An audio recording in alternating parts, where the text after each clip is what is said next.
Hi, all. Hello. Hi. Let me turn that down a little bit. It is Sunday. It is Sunday, which means, again, the Ray Hyclak Show is live. We're live. We're here doing things, I guess, of a nature that makes sense on a Sunday afternoon. Thank you guys for being here. Hopefully you guys having a good weekend. We're going to recap UFC 326. Happened yesterday. It's kind of why I picked the Sunday show format for this show, was we could talk about the UFC after it happens. You guys can join the chat, which is right below me.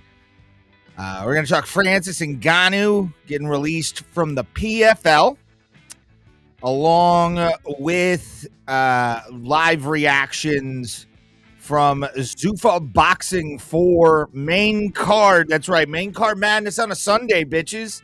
That's what we're going to do today. That's the Ray Hyclak Show you want to see, and that's the Ray Hyclak Show you're going to enjoy live here. Abraham Drinking, YouTube, at Ray Hyclak, Abraham Drinking on Facebook. Shout out to the mental ward who had just gotten off about an hour ago. Went a little bit early just so I could have some fun.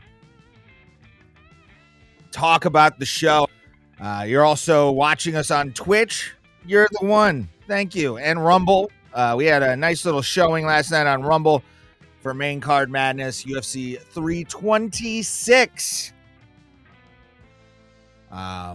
Yeah, what a weird weekend it was, and I kind of want to start off first by just saying to the people that even stopped by the channel last night, even if you didn't subscribe, even if you didn't like, the fact that you watched it all really helps anyway, because more views, the engagements, we can get this going. It'd be much appreciated, but I know it takes time. This is a new show. Hasn't even been out a year yet.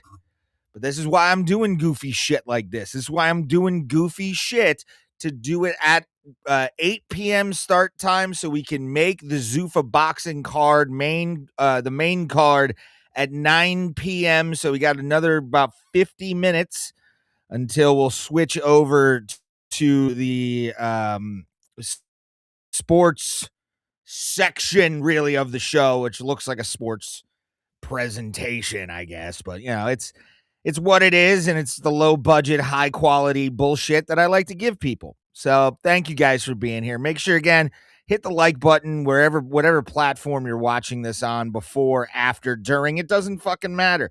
I want you to do it because I'm lonely and I need people in my life. I need it big time, guys. I watched 5 hours of mixed martial arts yesterday.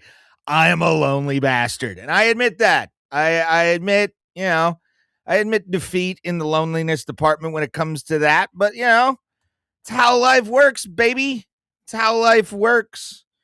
Yesterday again, 326, but the first thing I want to focus on is something I called about a year ago, maybe two, when Francis Ngannou was doing his little altruism fight that it's the altruism fight of MMA, where it's like, I if you go back and watch my video with Ronda Rousey, talking about the Ronda Rousey Gina Carano situation, it's always because they want more money.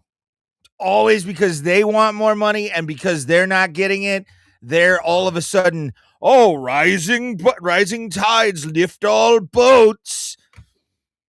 Really? Explain that one to me, because I would love to hear exactly how you can tell me that works in a situation like mixed martial arts, because Francis Ngannou has caused the downfall of a CEO in MMA, in the PFL. He's caused some financial discomfort in the PFL through the contracts that he was signing, where he was getting 4 or million contract, right? And like the thing that everybody wants to really just kind of hop on is the oh well, you know, the guys that he was fighting were making millions of $1 million for them, so he's helping them out. Meanwhile, he's getting $3 million a fight, $5 million a fight when he never deserved it. Never deserved it. Never deserved a penny. Hold on, I'm kind of upset with this right now. I got to look at myself and something seems off, guys. Sorry, I need to kind of fix this somehow. There we are. There we go. Yeah, now it seems centered. All right, we're good. But no, it always comes back to bite those people in the ass. And Francis Ngannou is no different. Francis Ngannou is no different in this situation because of the fact that now he is effectively released from the PFL because more than likely he spouted off. And what is that? Rolling Out magazine? I just saw that, the independent SB Nation.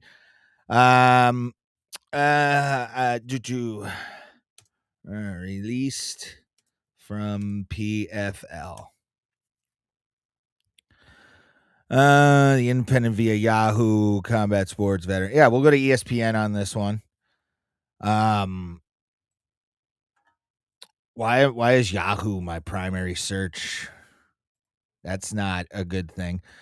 All right, so let me bring this up here. All right. Okay. Let's see how it looks on screen here. All right. Kind of, it's as good as it can get. Let me see if I can zoom in just a little bit. 200. Let's see how that looks. Yep. Perfect. You guys can see it. The PFL and Francis Ngannou have officially parted ways on Friday. This just happened. The PFL announced the split via social media. Ngannou did not immediately respond to the request for comment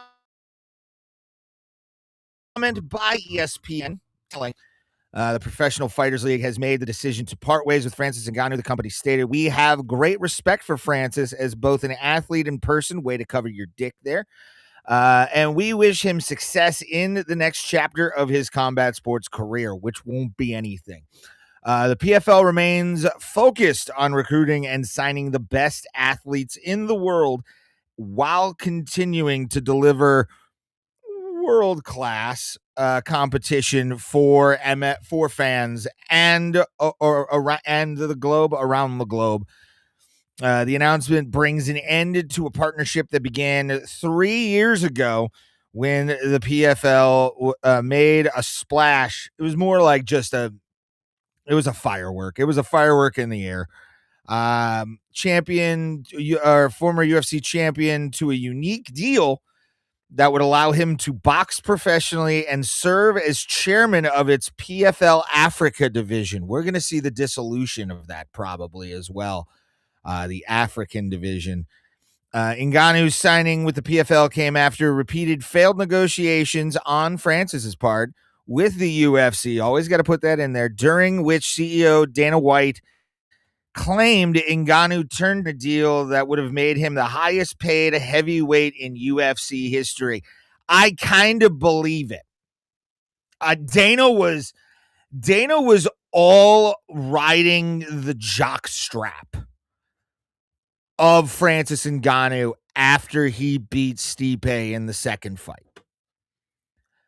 Francis, if you really look at a Francis Ngannou in this situation, Francis had the world by not only the balls, but he had him by the feet, legs, and everything underneath the balls. I'm talking muscle. Like, he had everything. The only muscle that he had that he doesn't have and his management doesn't have is up here. Because Francis Ngannou, let's be honest, is going to go down as one of the biggest tragedies in mixed martial arts history, not from a drug overdose, car crash, just career mismanagement. You're looking at a guy in Francis Ngannou who, for all intents and purposes, got in his own way. Just got in his own way. There's no other way to really describe this. He got in his own way, and then on the way out the door, slammed the door on his own ass.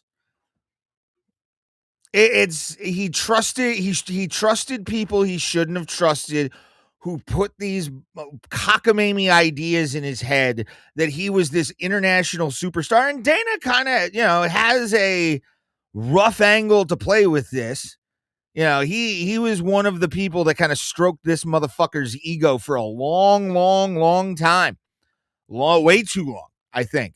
Because even Dana in an interview talked about having about when he tried to fight, or when he fought Stipe that first time and wanted a private jet back to Paris like he was the world heavyweight boxing champion. And Dana told him basically to go fuck himself. It's you can babyface this all you want. You can try and make Francis the victim. But if you look at the deeper layers, the interactions that Francis Ngannou has had in the last 3 years with people is not good. It's not fucking good at all. I'm going to check my audio real quick.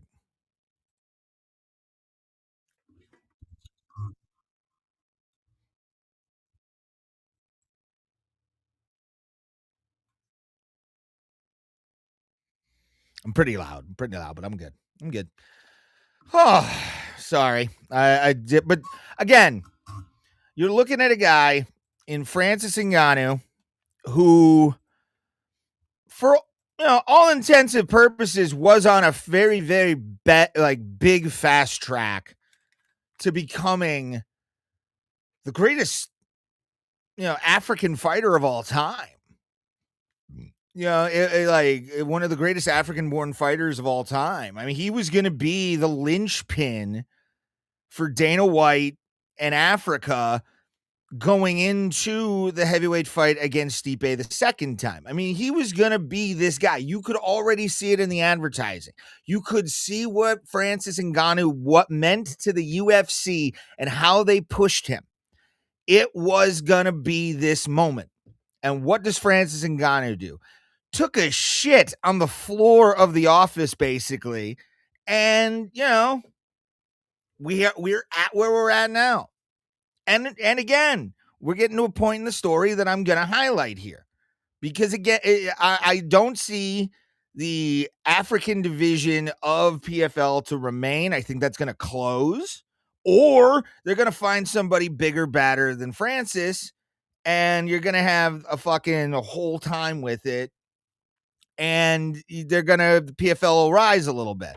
But I think Francis let the company, or put the company back about 2 years financially. I mean, he had only a couple fights with them. Lord knows what his guaranteed contract was, because he probably had a guarantee with them. That's why I love the UFC's business model. You can say it's evil. You can say it's all this bullshit, but it's better than a lot of boxing promoters out there who pay their fucking lower card guys absolutely absolutely nothing, like hundreds of dollars. Some of these boxing promoters out here will pay somebody on the first fight like $200 and give them a voucher to a CVS wellness clinic. Like, that's what they do in boxing. Dana, not saying he's a kid. I'm not saying he is this fucking perfect paragon of everything.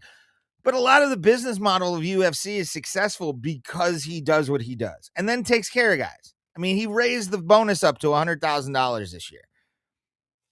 Without pay-per-view, he did that. That's confidence. And that's also $7.7 billion because your company has been so successful for years. And you look at companies like Strikeforce, you look at companies like Elite XC, these companies that backed the Brinks truck up, Bellator.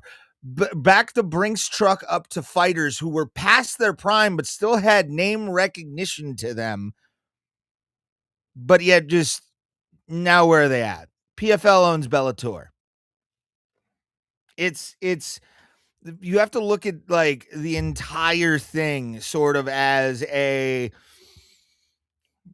ecosystem where the top isn't just the top. The top is the bankroll of that, and that's where everything has to be allocated to.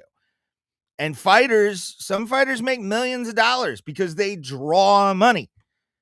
And as we've seen with PFL's dwindling numbers as well, Francis was not a fucking draw. He wasn't a draw. I'm sorry. You can tell me all you want that Francis Ngannou was this draw of mixed martial arts. Oh my God. No, he wasn't. Because if that was the case, Dana would have bent his asshole into a fucking pretzel trying to get him to stay with the UFC. And Dana saw the numbers. Francis thought he was the numbers, and Francis was not the numbers. Sorry. If you want to say something about it, if you think that, Francis was this fucking G of goddamn MMA to where you would pay money to see him and only him in the main event, write in the comments section as the podcast goes through, because I'm going to be giving my opinion on it more and more as we get into the Zuffa Boxing card, because I am very interested in this, especially with the controversy with the IBF going on, where the IBF title wouldn't be sanctioned, so Dana created his own title. But yeah, getting to boxing again. It was why is there always a delay there? It makes no sense. Ngannou, who was born in Cameroon, went on to professionally box twice in lucrative matches against the world champions Tyson Fury, which he lost by a hair. I think if Tyson would have been on his game, you would not have the Anthony Joshua fight would not have happened. Well, honestly, I think if the match didn't go the way it went, Francis would have fought Anthony Joshua quicker, or it would have taken. It would have been like Anthony would have dragged it out. I mean, not quicker, but it would have been a longer wait, because I think Anthony would have tried to do more, and he just showed up and fucked him up for two rounds and derailed any kind of momentum Francis ever had in the boxing world, because people after the Tyson Fury fight looked at Francis as like, oh, maybe Tyson wasn't really doing his thing. Maybe Tyson wasn't really, taking him seriously, all this kind of stuff. And he wasn't. If you really look at it, Fury didn't go in. He thought he could beat this guy handily. And I love Tyson, but his ego got in the way of that fight a little bit more. And I hope when he comes out against this tomato can that he beats him easily and kind of just stirs the pot up again. Because I like when Tyson stirs shit up. I like when Tyson chases the world title. I don't like when Tyson Fury is the world champion unless it was that WBC trilogy.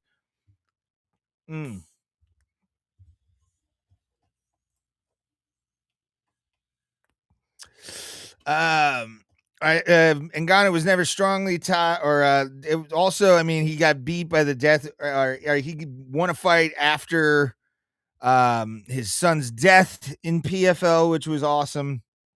Defeated Renan Ferreira, which was okay. I mean, it's great. And, his son had just passed away prior to the Anthony Joshua fight, but still, you look at Buster Douglas, he won a world title after his mom died.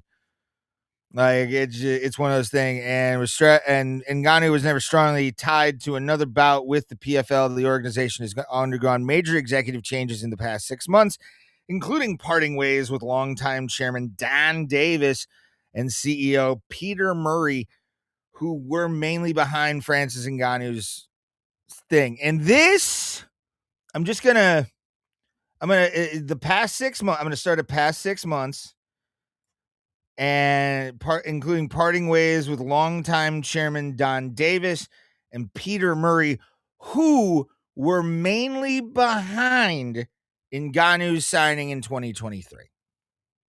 This is the story. You could tell when the guys left PFL, Francis was not going to be around very much longer. So, sorry, Francis, but you got the boys that signed you aren't going to be the ones running the office. And again, was he a draw for PFL? Did he bring eyes on what is a very much minor league promotion? A very much minor league, should be regional, should only be doing shows maybe in the East Coast or something like that. They shouldn't be doing national shows or international shows because it's just the PFL grew too fast. That's a problem with a lot of the organizations, and UFC kind of has been falling under the weight of its own success as well in the last couple of years, ever since the world opened up and the pandemic bubble ended. It really hasn't had the same feel. UFC hasn't had the same feel, and it might be because I'm older. I still watch boxing. We're going to watch boxing here at 9 p.m. So join me live for that. And set a reminder if you got to go do something else in your phone, if you have to too, because I'm here. And I watch boxing. I watch the Jake Paul, Anthony Joshua fight. But there's not like any kind of star. I mean, you got Justin Gaethje, you got, Paddy Pimblett, all these guys. Michael Chandler is still up there, but not really. And it's, man, you look at it. Why is that I don't want that to be my primary. Why? I got to make Google my primary, Doug. All right. I'm going to take this off. We're going to go back to this while I set up my next story. Oh.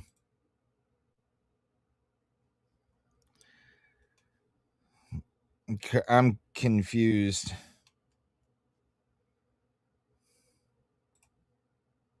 I don't know. Anyway. UFC Freedom 250 card. That's what I want. They've announced they've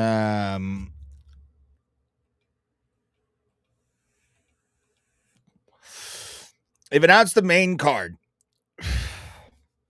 for UFC Freedom. And boy, howdy. If this is Dana's best,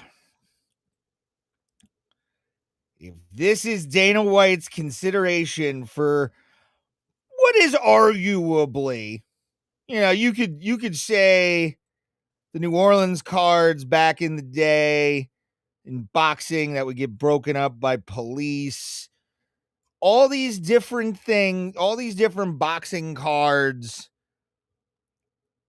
in history. This is the most significant professional combat sports card ever, without a doubt. This is one of the most important mixed martial arts cards in 33 years.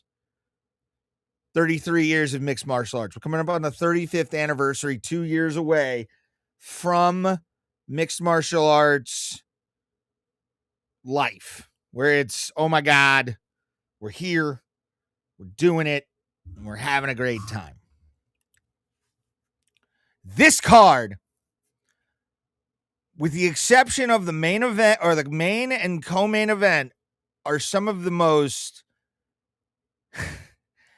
and when I say this, I mean it. I'm very honest in my opinion. I've been watching mixed martial arts since man, 2000 full-time 2008.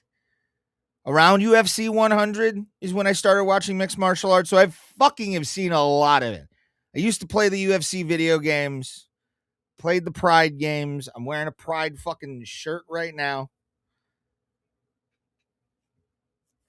With the exception of the main event and the co-main event of this card. This is the most dog shit MMA card I have seen on a main card level. And I know a fight backed out at the last minute. It wasn't John Jones. It wasn't Conor McGregor. But whoever it was, man, I'm sorry that you had to miss this. You probably made the card better by doing that, or by not showing, or you made the card better if you would have showed up, whoever you are, whatever fight dropped out during the ceremonial weigh-ins or the weigh-ins on Friday. Man, I feel bad for for Dana on that one, because I guarantee you that's why this card feels so underwhelming. Knowing that we had a fight that did not happen, that's not going to happen at the White House. I still also don't believe this is going to be at the White House. I still, with all the political unrest, do not think that this will be at the White House. And if it is, nobody's going to be allowed to be within 500 miles of the White House for this card. It's too dangerous. It's too dangerous. You would be better off having it at the Capital One Center with a 5-block, 10-block radius, checkpoints at every single street kind of scenario than you would at the White House.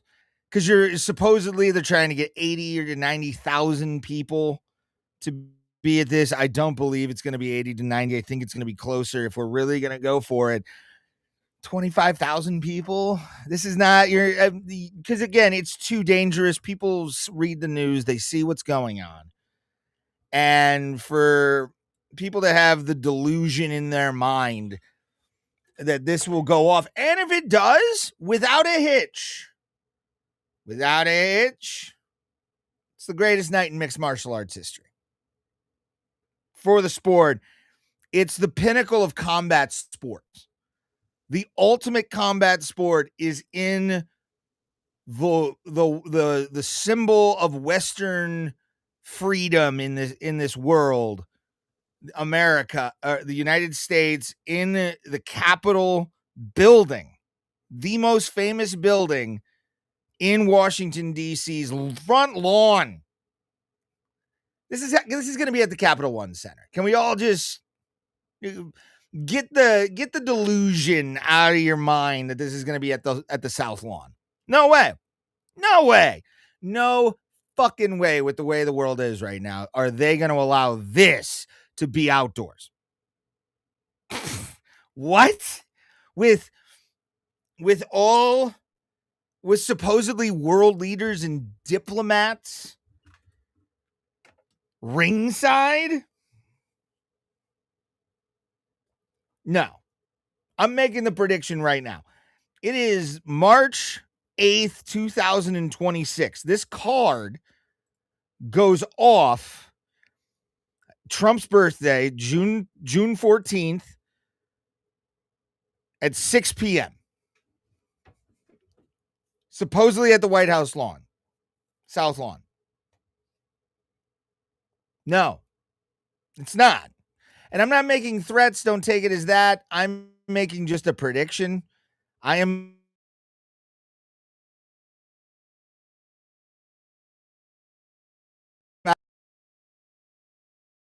anything in advance. I don't see anything in advance. I am not part of any organization but my own, which is me. That is my organization. I do not see this going to the White House lawn. I just don't see it. I do not see it happening. But let's break this down real quick. Diego Lopez versus Steve Garcia. Okay. Like, this is like, and I honestly, I was kind of hoping it was Gable Stevenson. That would have been the other to be the wrestler, or to be the fight that fell out on that. Then you got Bo Nickel versus Kyle Dawkins. Dana White really trying to make his biological son a star here in Bo Nickel. Putting him on the White House card. I know Trump likes him. Whatever. But Bo Nickel versus Kyle Dawkins. This is basically just for Bo to ragdoll Kyle, but I want Kyle to win this fight and expose Bo Nickel for the fraud that he is. The absolute fraud that he is. Because he's not a good fighter. Rainer DeRitter beat his ass with fucking knees. Can be done. I mean, he backed out of a fight with Yoel Romero because he knew he would lose in RAF. Am I lying? Tell me when I'm lying. Because if you look at the way that whole fucking situation at RAF happened, yeah, he backed out because he knew that Yoel was going to fuck his world up.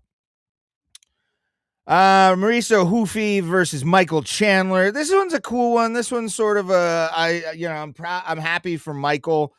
Yeah, finally went from Bellator, which is under PFL's stewardship, to now being one of the bigger legends in UFC, given the fact that he really doesn't have a great record in the UFC, which also goes to show you there's fucking levels to mixed martial arts, and the UFC is the best, no matter what people want to think and say. The UFC is the best in the world, and Chandler was touted for years as one of the best mixed martial arts on the planet, not in the UFC. And then he gets to the UFC and wins nothing. Hasn't won a title, lost a bunch of times. He's gotten starched several times, like embarrassingly. The other one, really, really kind of cool. Sean O'Malley gets to fight Amon Zahabi. So Faras's little brother's getting to take on Sean O'Malley. Huge implications here, because Amon Zahabi could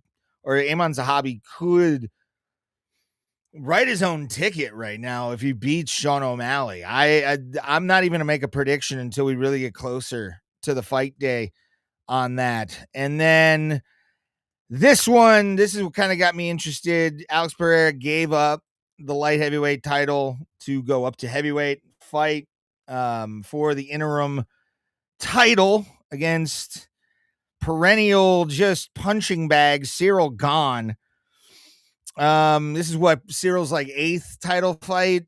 You know, I think he's had a title fight in every decade of the UFC so far. It feels like it. I was at his loss to John Jones back at UFC 285. I was there.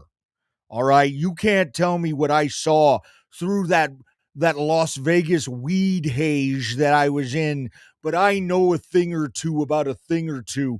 And Cyril Gane doesn't fight well, brother. Okay.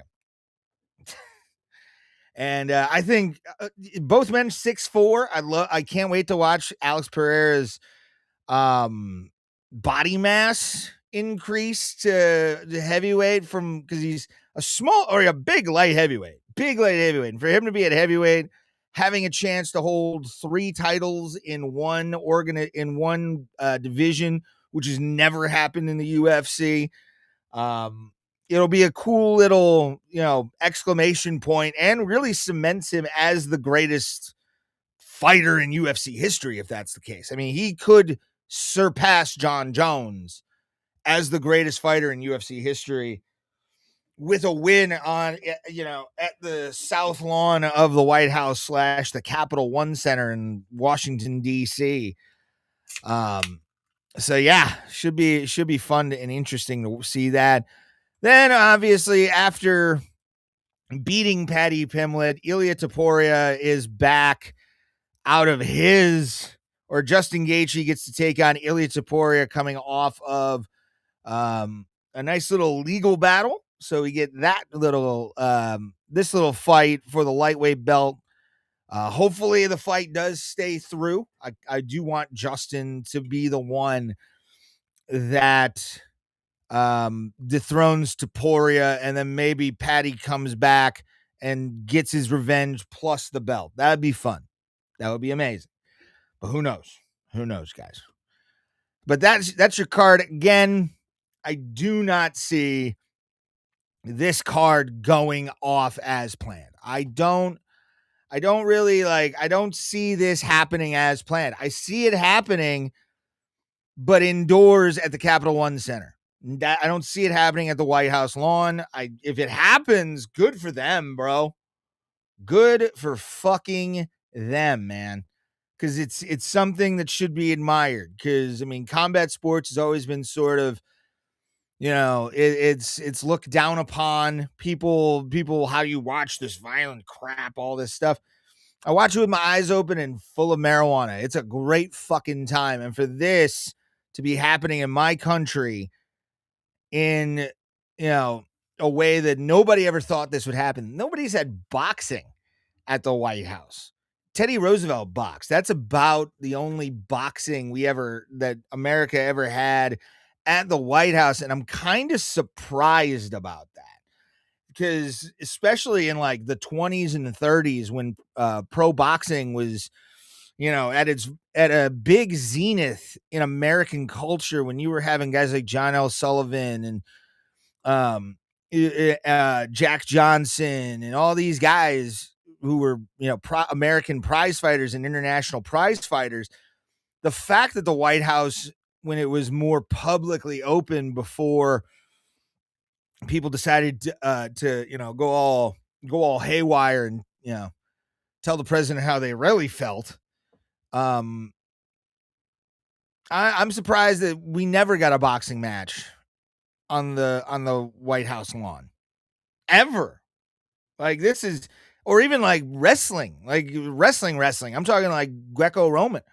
I'm surprised that never made it to the White House lawn, but I don't know if it's because there was more relevant or reverence for, the Washington, D.C., or, just never anybody thought about it.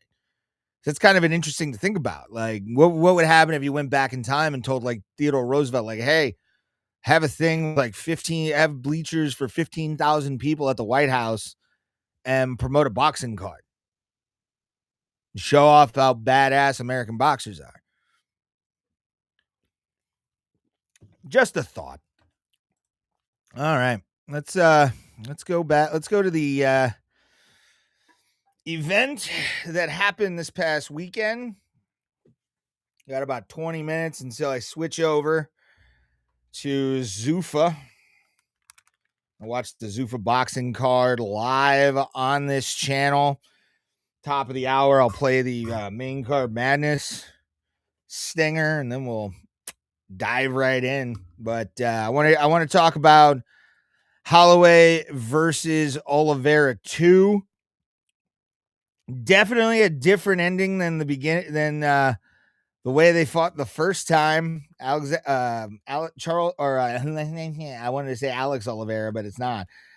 Charles Oliveira, du Bronx to the people that know him on the streets, defeats Max Holloway in what was a more dominating performance than I expected out of Charles. And a really just kind of weak performance by Max, but Max couldn't really do anything. Max didn't have a choice. It was all Charles Oliveira and that bear hug that would force Max down. The takedowns were ferocious, constantly on his back, moving for the rear naked choke. Didn't get it, but it was every single round. Max kind of kept it interesting with his high-level defense. He earned his black belt, by the way. Congratulations to the Hawaiian kickboxer for earning his black belt for the high-level defense he showed. Again, if you think I'm lying, go to his Instagram. So I'm not being hyperbolic when I say that. But Charles was just a better fighter last night. Charles, I saw people complaining. Moss from the MMA holes was complaining about it. I knew Charlie was going to win. I knew Charles Oliveira was going to win this fight hands down because he's a bigger fighter at 155. He's a stronger fighter at 155. Max really hasn't had that much. I mean, what's the Max's record right now at 155 pounds? Max Holloway, 155 pound record.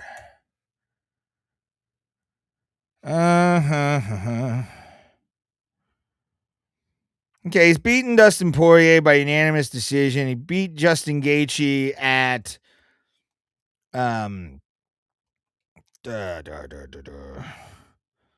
lost to Volk at one, or beat Arnold Allen. Okay, he's had a good record. I didn't realize. Life goes by so fast. It's been 3 years since he started doing 155. Beat Arnold Allen by decision. TKO'd Chan Sung Jung. Gaethje won by TKO at UFC 300. Lost to Topuria, and then beat Dustin Poirier by unanimous decision. And that was sort of a, let's face it, that was Dustin on the way out. Pure and simple. That was Dustin on the way fucking out. Like, no other way to put it. It's definitely, I need to get Google off or Yahoo off my thing. That's not good. All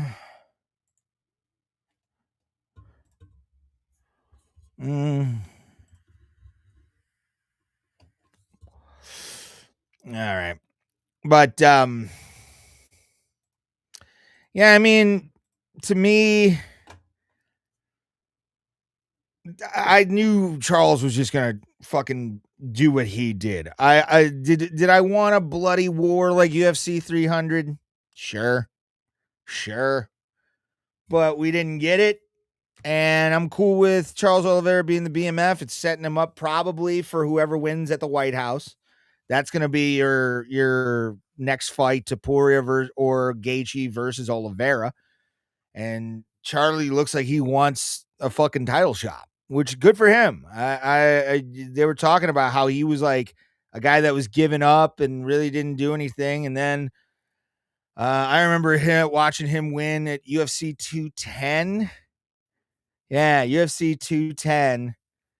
And then, he's been on this streak ever since.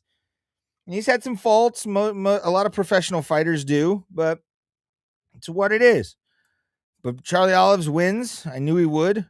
Rainer DeRitter looked like garbage against Caio, but Caio looked fucking hungry as shit for that win. The fighting nerds are really like, they got some guys that are awesome. Jean Silva comes to mind, but like Caio's a fucking beast. And DeRitter, obviously the guy that beat Bo Nickel, derailed that hype train. He's had a weird UFC career so far, but they said he didn't want to be in there. I didn't notice it. I really didn't see anything out of it. He looked off. Who knows? Give him another one. Rob Font and Raul Rosas Jr.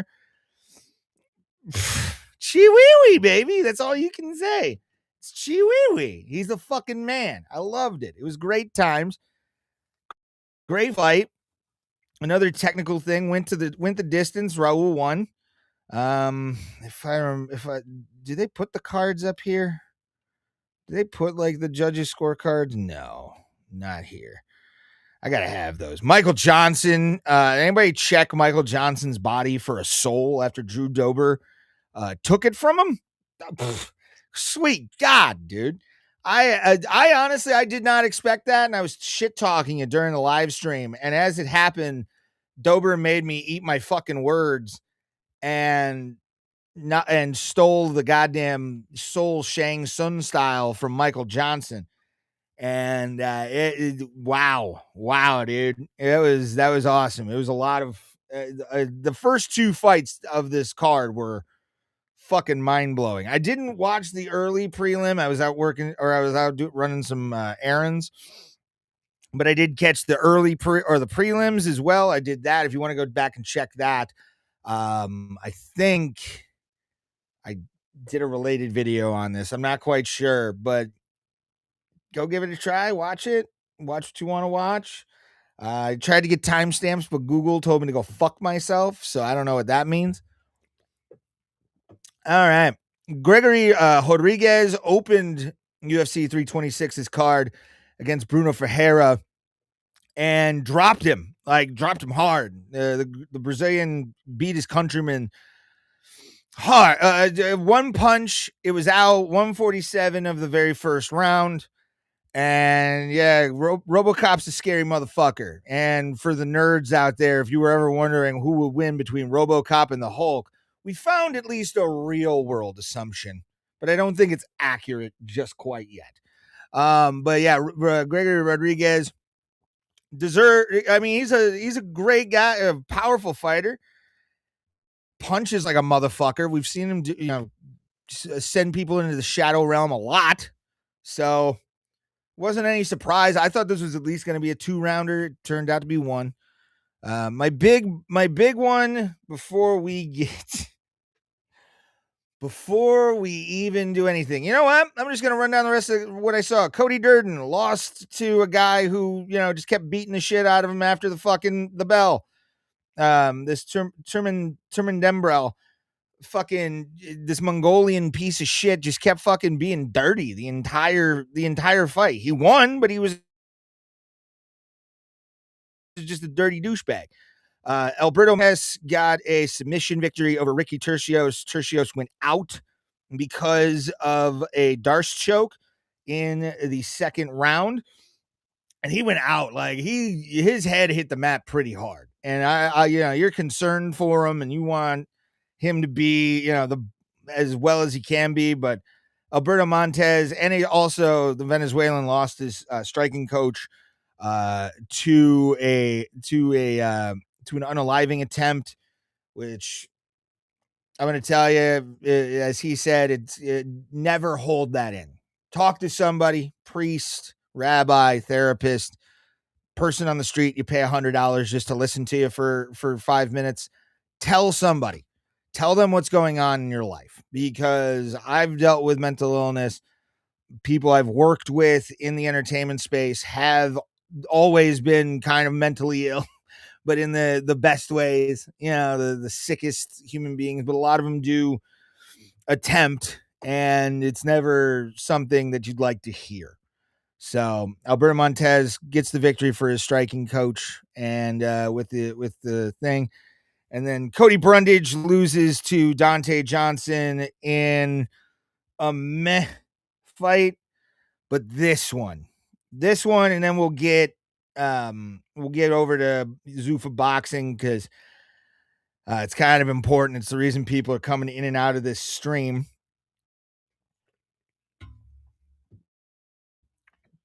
This fight, and I was at Chris Weidman versus Gegard Mousasi. I've seen some weird fuckery in and out of a mixed martial arts cage when it comes to judges and refereeing, but this is one of the worst refereed mixed martial arts fights I've ever seen. I've never seen a worse officiated MMA fight than Cody Garbrandt and Xiao Long. Xiao Long kept kicking Cody Garbrandt in the dick. Granted, some of them accidental, some of them just seemed intentional. Like the T kick right to the cup. I think it was the second one that sent Cody to the ground to the point where he was throwing up. Crazy. Fucking crazy. And for a while now, we've started to see this in mixed martial arts. We've started to kind of experience this in the mixed martial arts sphere, if you will, with low blows being far more common than they should be. Far more common than they ever should be. But, I mean, for one, Cody had to puke in a bucket I thought they were going to call that fight right there. If I saw the fighter puking, I would, unless they grabbed me by the face and said, "You do not stop this." Literally, you do not fucking stop this. I would stop that fight because it's a health risk. It's a fucking it's a safety hazard because then and also you got to then take the ring mats off and clean that surface. And Cody puking into a bucket luckily kept it from like being an issue. But like Xiao Long after this fight and losing 2 points, Herb Dean took 2 points away from this fucking kid, which meant he was never going to win this fight. From Jump Street, never was going to win this fight. And Cody running the way he did, fine. I mean, Xiao fucked himself. Xiao Long fucked himself in this fight and had to do a lot to get himself through it. And, still lost, as he should have. He had no fucking chance. If I was Herb, I'd go, I just took 2 points from you. You're losing this fight. You have to finish him. There's no other way. You're not winning these rounds. With 2-point deduction, fuck. Like, Herb took way too many. Because, like, I think it was like, 4 kicks to the dick on Cody Garbrandt? 4? That's enough to sterilize the entire county of Tuscarawas, Ohio, where Cody's from. And for him to be able to fight through that, be angry about it still, it shows a maturity in him that he didn't have as a youth. I mean, when we were in our 20s, because Cody's around my age, when we were in our 20s, he was an asshole. Like, he was a douche, Cody Garbrandt.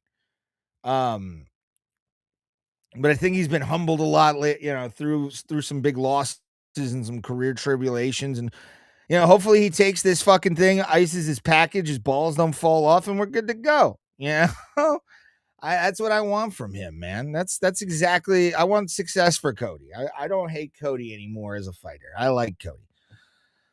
Oh boy. Oh my God. Oh. What a first half of this show. We got about 6 minutes until the main card of Zuffa Boxing. And what I'm actually going to do here. Where are you? There it is. Switch over to this. All right.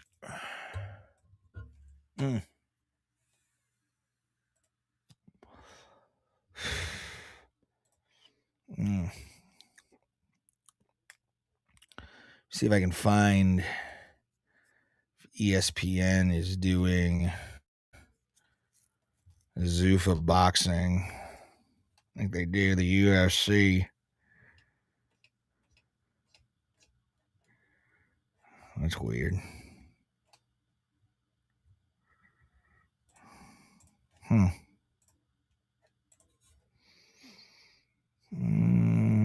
Oh, congratulations, by the way, to the University of Texas for winning the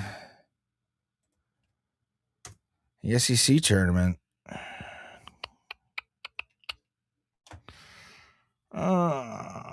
No, sadly. What's Zuffa Boxing? Let's see if Zuffa Boxing.com. Pull up the Paramount Plus app.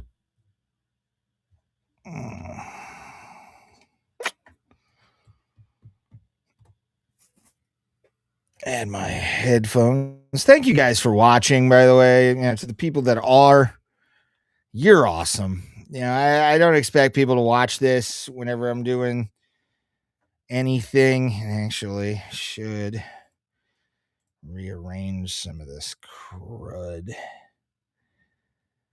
and add some more stuff on the fly here. We got some time. There we go. Perfect. Let me get a lower third here going.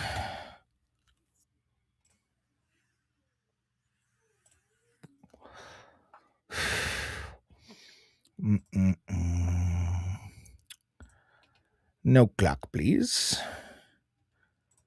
All right. No ticker. Do not need the ticker here. Getting ourselves ready.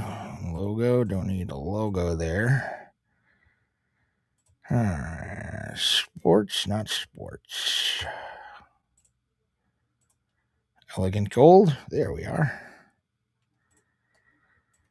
All right.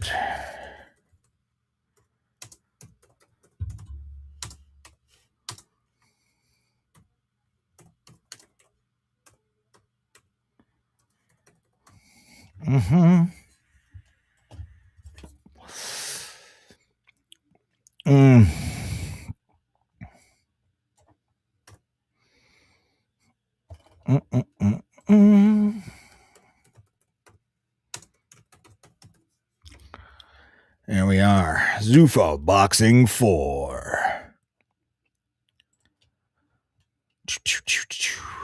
Main font size. Let's make you big. Let's make you big, baby. There we are.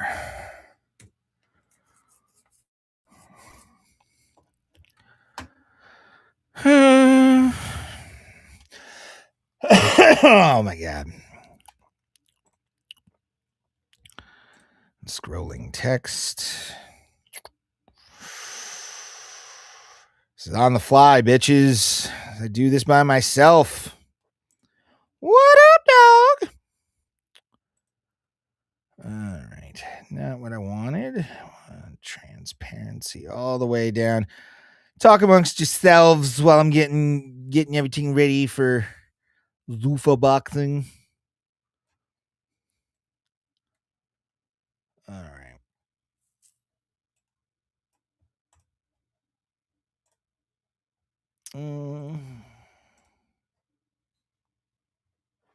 Okay, cool. All right. Time is it? 1 minute until the live, so I'll put that on. Done. I think this will be what, a couple hours. Won't be much. I don't see this being a very long card. Zuffa Boxing. Sports. There we are.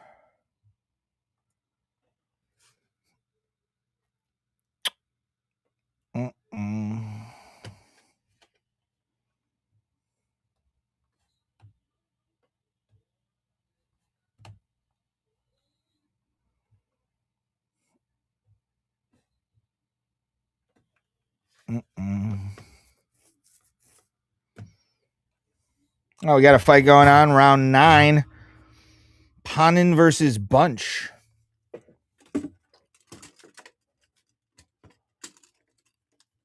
That's... Oh, God. That's all my shit falls. It's called doing it on the fly, people.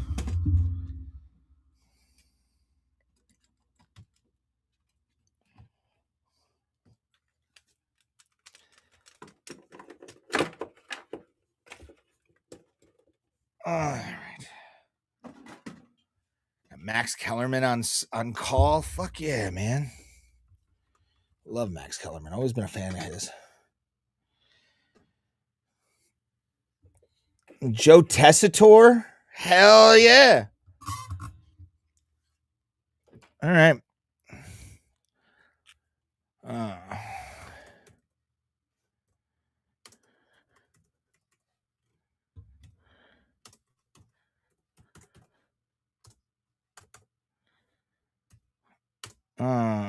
Fight is over. The fight is over, everybody. Panin. Looks like he won. Good for him.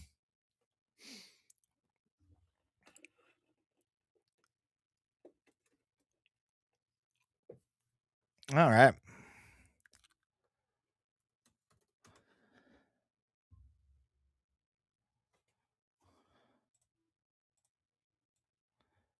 Panin.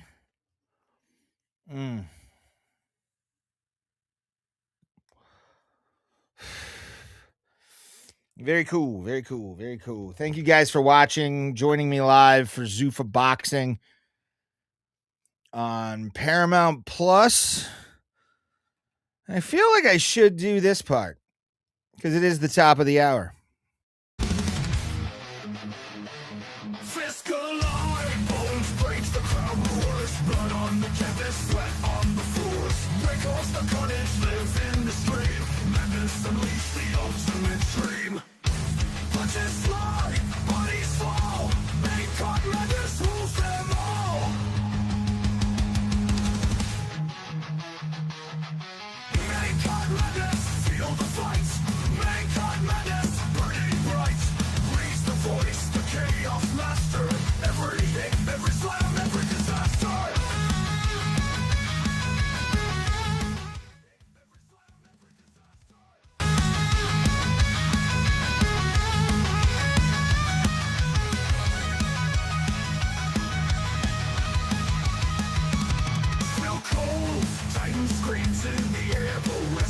All right, we're about to get ready. Main card madness, Zuffa Boxing 4. Want to real quick, since this is now a different show technically, want to say thank you to everybody watching Main Card Madness with me as we go into the main card of Zuffa Boxing 4. It's about to start. If you want to go back later tonight and watch the podcast, the Ray Hyclak Show, feel free. Please do. It'd be awesome. And here we go with all the fun. If you want to help me out, by the way, you can also do me a favor as well. If you want to support the show, make sure to go to, that's a horrible belt. That is a horrible belt. All right. You want to click the link. It's over here. Buy me coffee at Ray Hyclak Show. Link is in the description. So you can help me support this show. Get myself going. Keep the show going, too. I feel like I want to change that. There's something, it's news block right here. I want to change the name. There we are. There we are.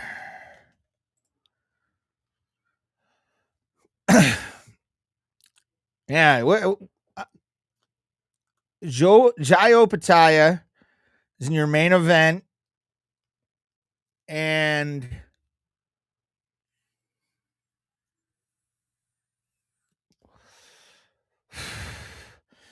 I mean, Dana creating his own like boxing title has to be his ultimate wet dream. And he's got the best cruiserweight in the world going for the like light heavyweight title. This dude's 21 and 3. Wow. This dude could become a cruiserweight champion at 21 and 3. And we got 10 rounds at welterweight. Okay.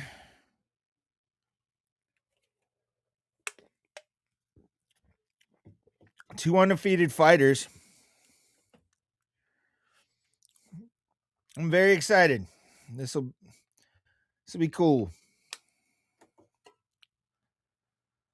All right. We're live for an era starting in professional boxing that I did not expect, which was the UFC getting into boxing. I did not see that. I always thought it would just be the letter belts and all that kind of stuff. Never thought there'd be a third party coming through this. He's also the lineal world champion. Wow. So by Dana doing this, he's establishing a world title off the lineage of the IBF lineal world championship. Interesting. You want to help me out? Share, bitches. Come and hang out. I am here to hang out all night for this. Probably get Andre Ward's there. Nice. I like it.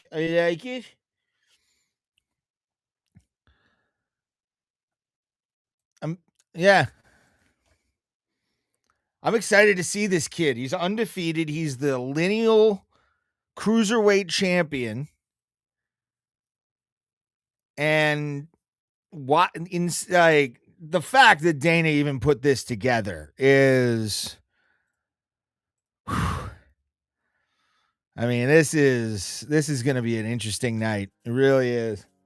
I'm going to put that on there. They're waiting to go. Probably first fight's going to be at 9:15, 9:20.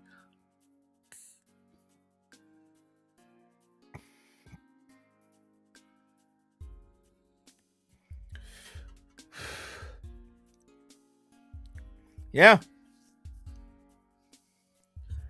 Interesting.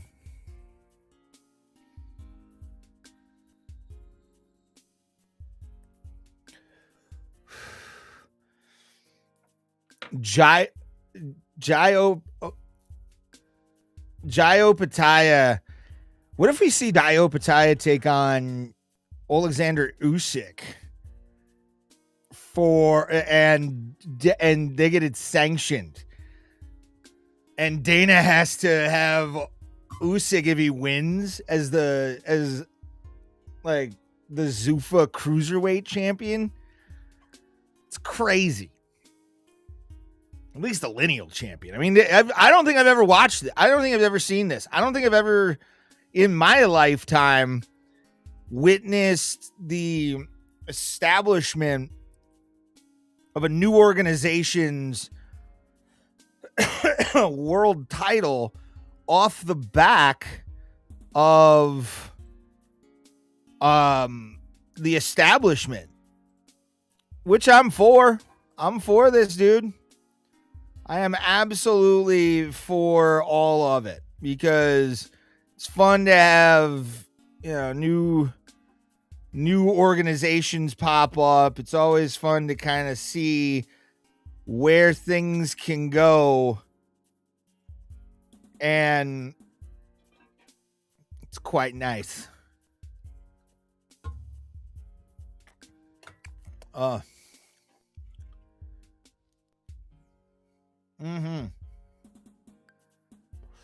Talk to me, Joe Tessitore. Kid looks like he can crack. And he's from New Zealand, so he's already got power. He's part Samoan, so he's got that just insane power. And he's the ring world champion. The ring world champion. The fuck. This is a very embarrassing moment for a lot of promoters in boxing. Tonight is going to be a very embarrassing moment if Dana for boxing, because Dana is taking a belt. Dana's taking a title. IBF world title lineage, and he's the ring world champion, which means he's the world's champion. So tonight, this becomes the World Cruiserweight Championship straight off the bat. This is wild.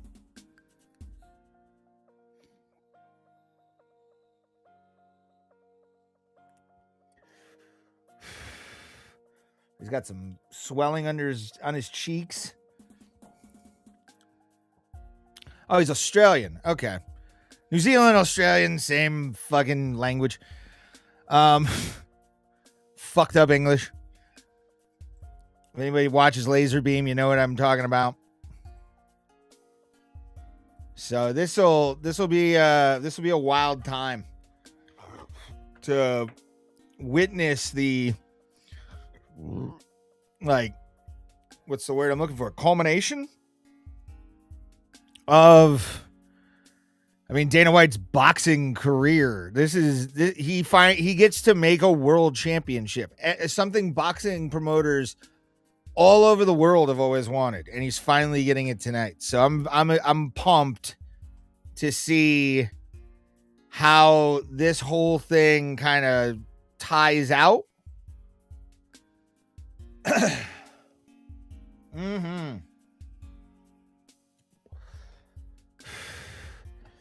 Getting right to it. Right next is Paulo Rubio getting ready for the main card of Zuffa Boxing. Live results. There we are.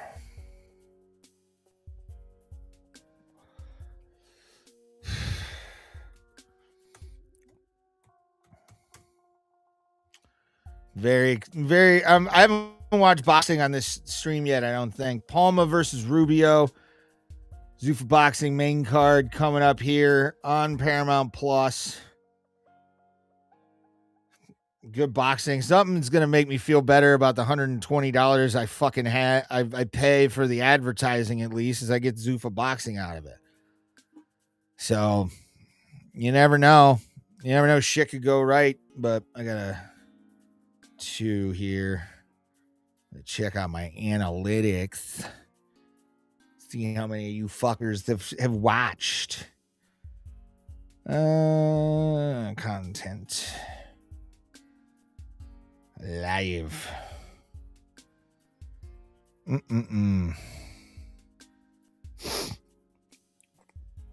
Oh, my nose. I hate allergy season. Fucking sucks. Fucking blows. Face is puffy. Hate it. I hate this time of year, dude. It really does suck. Sucks to balls. Sucks to balls, guys. All right. Thank you to everybody that has been watching tonight. Appreciate you immensely. Next Zuffa Boxing thing. But yeah, man, what a ballsy move by Dana, creating a world title off of the Ring world title is the perfect just way to fuck boxing promoters. And I think that's one reason why Eddie Hearn wants to fight him, because he's making Eddie Hearn look like a fool, just an absolute fool.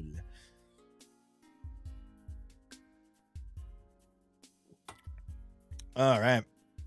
Got skateboard X Games. I'm surprised the X Games is still like a thing. I didn't even know it was, because most of my stuff's like Red Bull. Oh, if all goes according to some plan, I don't know what that plan is yet.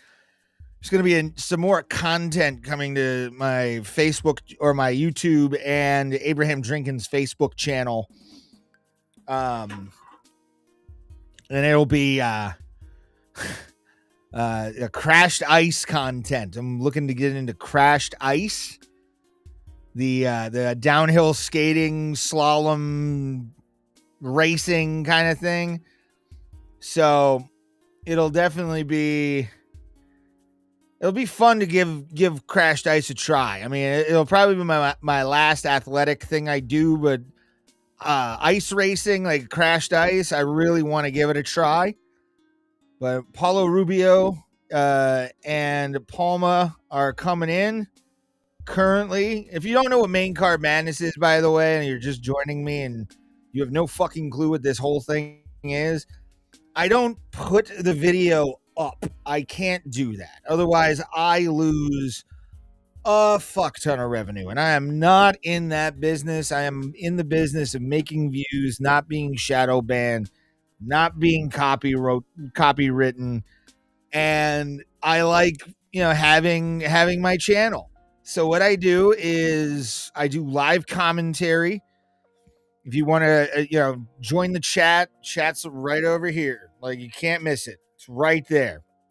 I read them as they come in. So if you want to come hang out, talk about this fight, feel free, dog, because we're here live to just do commentary. I love boxing. Been watching boxing since I was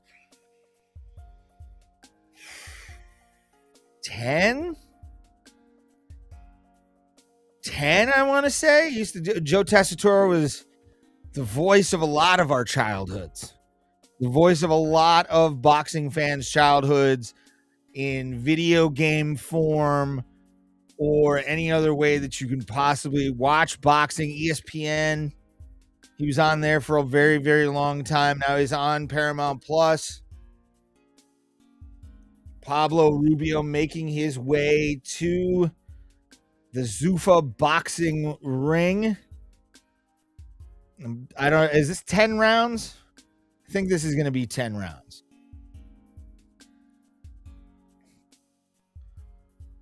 One fight in 4 years and 7 months. This guy.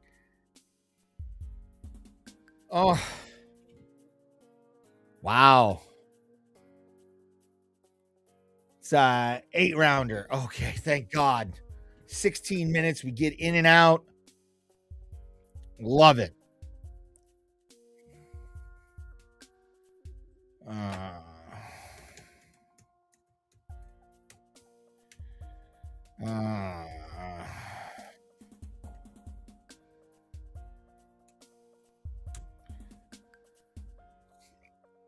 Adan Palma. Another California boy coming out, but he's repping Mexico.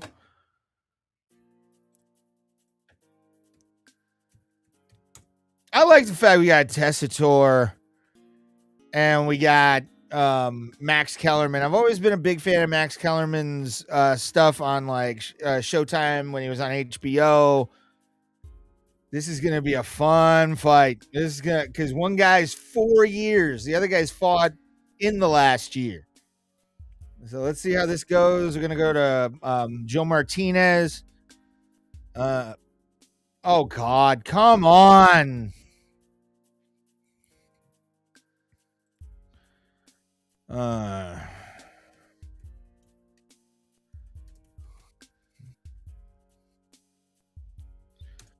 Joey.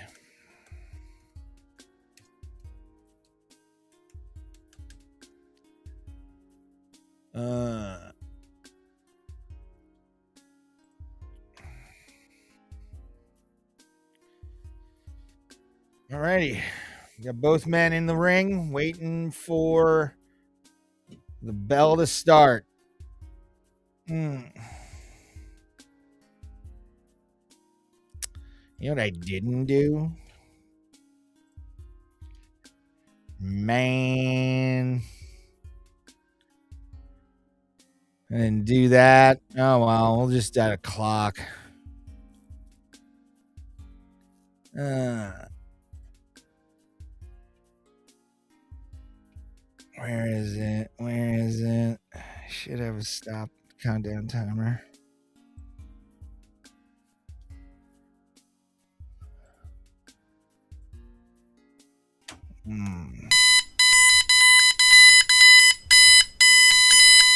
You can stop. Sorry, people. San Diego, a whale's vagina.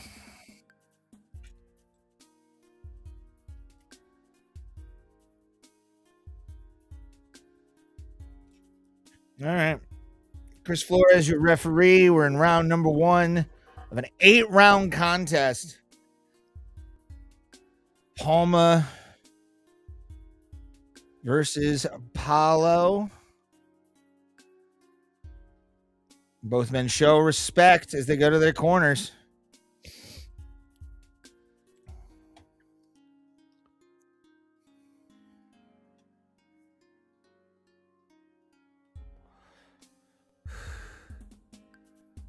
All right. And then we're ready to go. Oh, it's a 3-minute round. I'm going to reset this.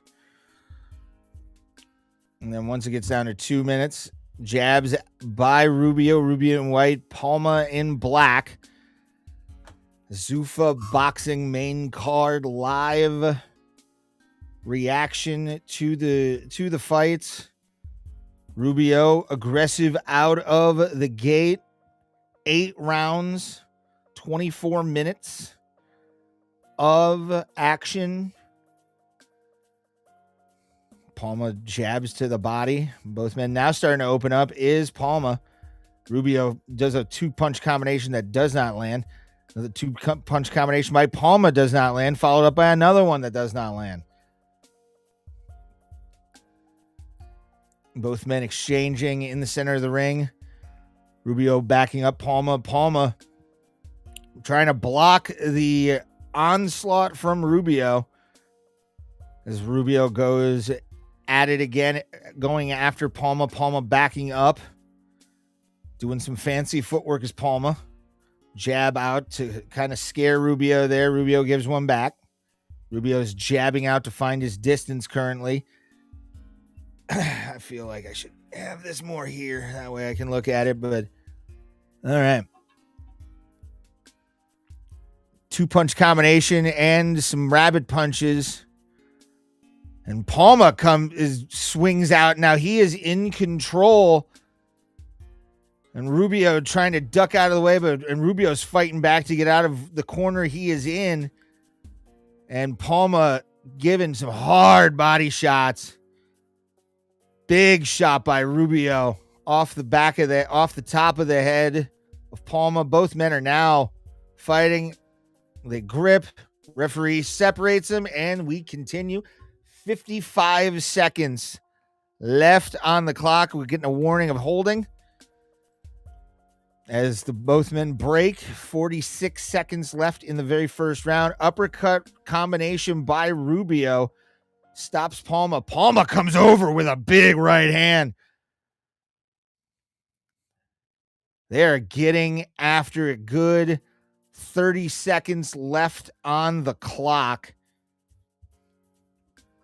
as Palma and Rubio are high-paced throughout the first round. So we got 3 minutes down almost. Clacker's about to go off at 10 seconds.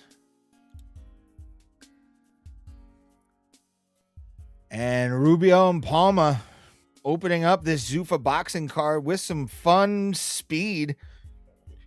Round number 1 in the books.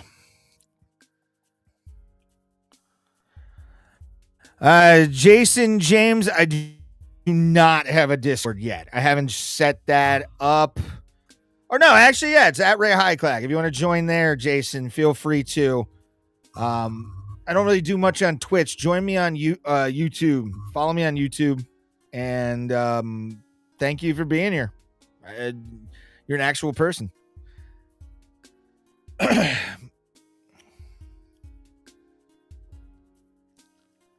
A commercial break currently. Thank you guys for being here with me live for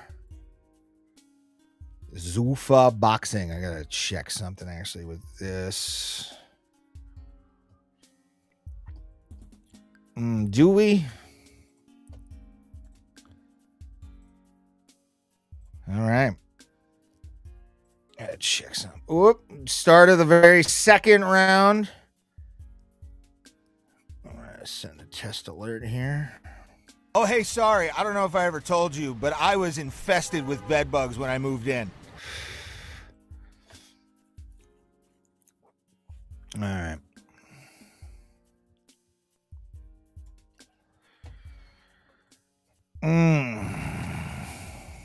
Thank you, sir. Appreciate it. Tell more people I'm out here. 2:30 left on the clock. Rubio is taking some damage from Palma, but giving it back. Ooh, a hook by Rubio finds the mark, and now they're getting chippy. This is why I want to watch boxing tonight. Cool. You got a nice little fireworks card. Take this, MVP boxing, you pieces of shit. Nice body work by both men. Combinations. Rubio keeping the distance here very well, actually. I'm kind of impressed. Body shot by Palma, but Rubio showing that ring rust is bullshit sometimes and taking control early. He is definitely boxing. This is, Palma with a big left hand or right hand over the top. Pushing is Palma. Palma goes for the body and then the head in a 4-piece combination. Big body shot by Rubio. These guys are moving faster than I can actually fucking talk. I love this. This is why I love boxing. You can tell me, oh, UFC's better. It's the ultimate thing. But boxing, it's the fact that people are so fast, like these two guys, that makes me love the sweet science still to this day at 37 years of age. The speed of both Palma and Rubio is fantastic. Big jab, 1-2 combination misses by Palma. Rubio resets a jab by Rubio, finds the mark after a nice little storm by Palma. Rubio taking body shots by Palma, but comes back with some headshots of his own. Oh, 3-punch combination ends with a body shot by Rubio. Palma comes back, but couldn't get anything out of it. Rubio backing up. Palma throwing combinations, body shot, headshot.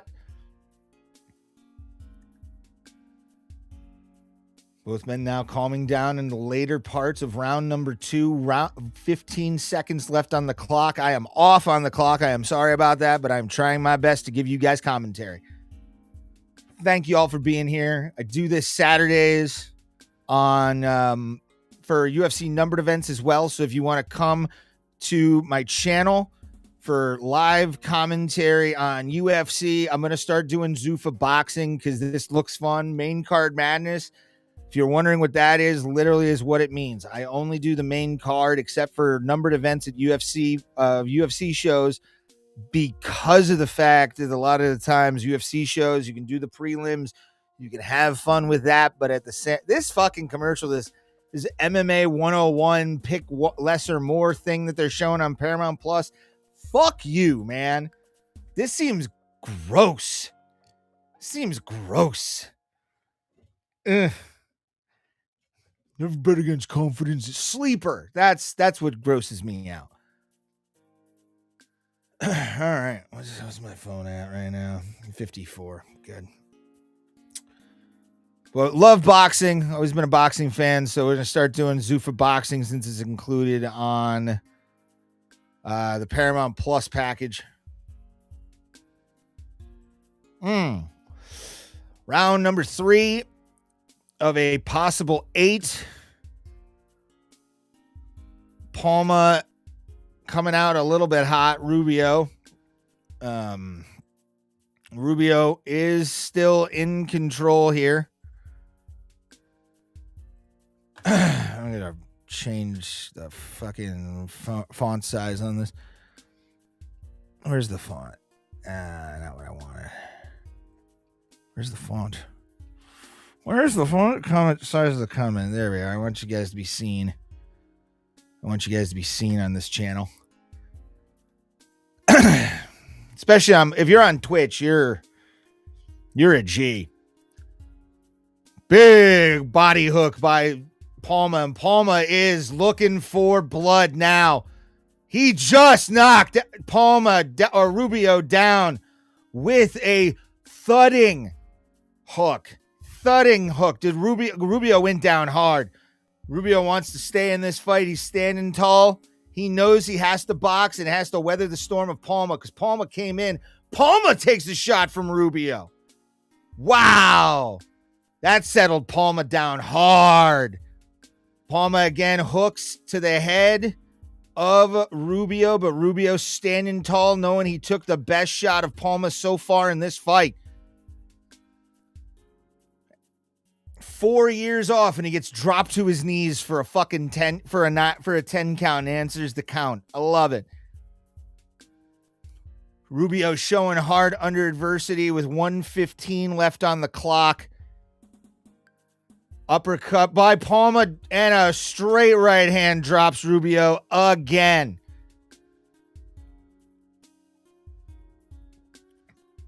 Round 3. Could Palma end this early? Palma showing combination work, showing the hand speed, getting caught by Rubio as he comes in. He's got to be a little bit smarter here. Great head movement by Palma, the smaller fighter. But is he going to end Rubio? Rubio's egging him on, saying, please, let's go, bitch. He is ready to go. Duck under by Rubio and has Palma missing. I cannot believe this fight is as good as it's been. This is both guys undefeated. An O must go, but again, Palma's the more active fighter. Rubio spent 4.5 years outside of boxing, and he's getting pieced up by Palma, but giving it back to huge round for Palma right there. Huge round. No, and I don't, round 2, I kind of give that to Rubio. He was the more active fighter in that round, but round 1, a little bit harder to call, so it's kind of going to be fun to see if the judges have to be taken into consideration for this. Has there been any judges' decisions tonight? I haven't watched. I was doing my podcast earlier. 9 p.m. usually Eastern Standard Time, Zuffa Boxing nights and UFC, and also June 14th. I'm foregoing all the show. We're just doing main card madness on June 14th for UFC Freedom 250. So come through on that. We're going to be doing a live stream pretty much all day. If you want to join my Patreon, I might be showing old UFCs on there and reacting to them so we can to kind of get ready for UFC Freedom 250. Round number 4, and Palma has to be a man possessed now. He's knocked Rubio down twice.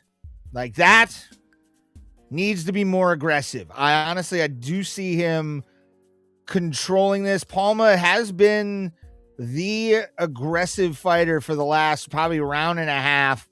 Rubio has slowed down a little bit, but Palma is just so small.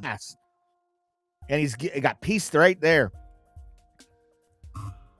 Bam! Shots by Palma. Rubio's trying to find his mark. Can't find it. Palma is slipping in and out like a fucking savage. Another big combination by Palma. Palma's starting to get his fucking wind or his bearings here. And Rubio's walking Palma down, but I don't see Rubio knocking Palma out here. I mean, Palma's just tags him again, does Palma.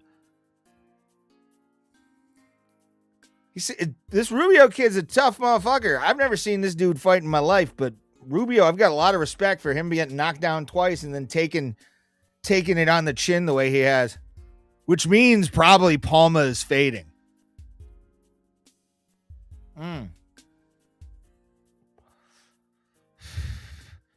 Oh, and Rubio's now showing some aggression. Could Palma be fading here? Man, nice combination by Rubio. Yeah, I think Palma's fading. Palma might be fading. Yeah, Palma might be fading, dog. Yeah, Rubio seems to be the fresher fighter right now in 4. And Palma seems to have just tried to chase that knockout in the second round or the third round. And now it's going to cost him. He might have to take this round off to kind of rest. He's got another 4, but Palma needs to be more aggressive and be a counterpuncher while Rubio is just dominating this round again. I mean, he could be down could be down. Yeah, Rubio is he's thrown 3 power punches so far to Palma's 5. Got about 15 seconds left on the clock. Give the stream a like. This is Main Card Madness. Zuffa Boxing 4 as we get ready for round number 5 here in a second. Yeah, make sure to like and subscribe. The notifications on. I do this a lot actually because I got a lot of time on my hands. I'm unemployed and I got nothing to do, baby. So, welcome to the show. Hopefully, you guys are enjoying Main Card Madness.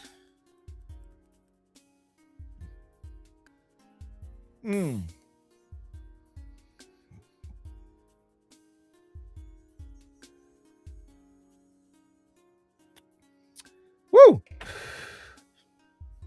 Been online for about 2 hours now almost.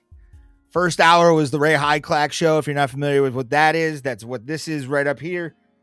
Every Saturday or every Sunday for sure.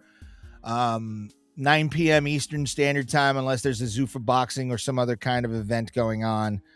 I do just an hour-long podcast recapping the news of the week, and all the fun stuff in between. All right, we're beginning of round number 5. Palma and Rubio, whose O will go? As Rubio opens up with a nice jab against Palma. 38-36 Palma, huh? Okay, this guy's got Palma or Rubio winning the first 2 rounds and then Palma winning the last 2. So, I mean, it could be 2-2 right now, but ideally, you never know. Rubio could have, what the judges think, Rubio could be winning 3. He could have won that last round. And Palma is starting to throw combinations. Both men are now just teeing off on each other. They're pressing R1 and X, throwing everything. Like, this is R1 and square, just button mashing. This is spam on a level that I have never seen in boxing in real life, where both men are now just going, I need to take them out because it could be a tie. This could be tied. Palma got admonished for grabbing onto Rubio. Rubio stalking Palma. Palma playing the counterpuncher right now in a very positive way for himself. Rubio with a nice jab out there to gauge his range. Palma looks like he's about to pop out at fucking Rubio, but who knows? I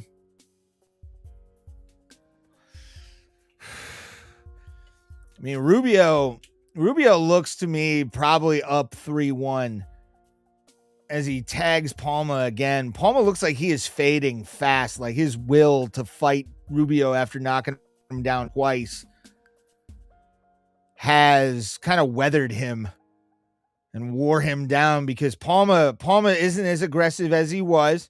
He's throwing out that jab, but he's not as active as he was in that first 3 rounds. Rubio backing Palma into the corner with 40 seconds left on the clock as we get ready for round number 6 of 8 in Zuffa Boxing 4, baby.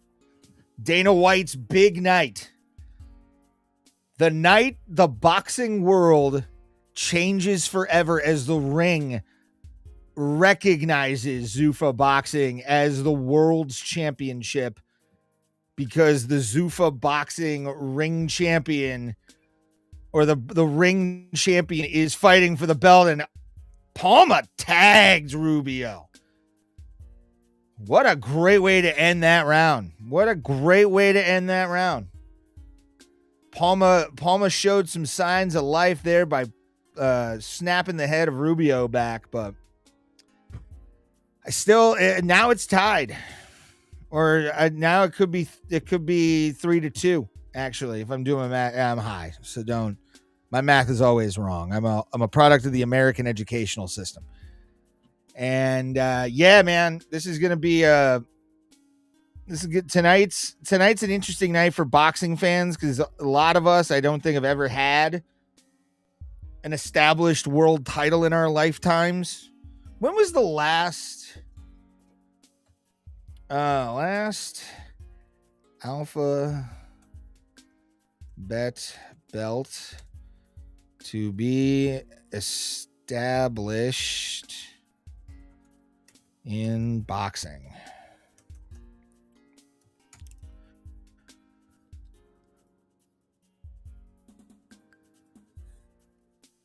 Hi, Michael. How you doing, buddy? Or is it Michelle? Yeah, it looks like. Yeah, hi, Michael. How you doing, buddy?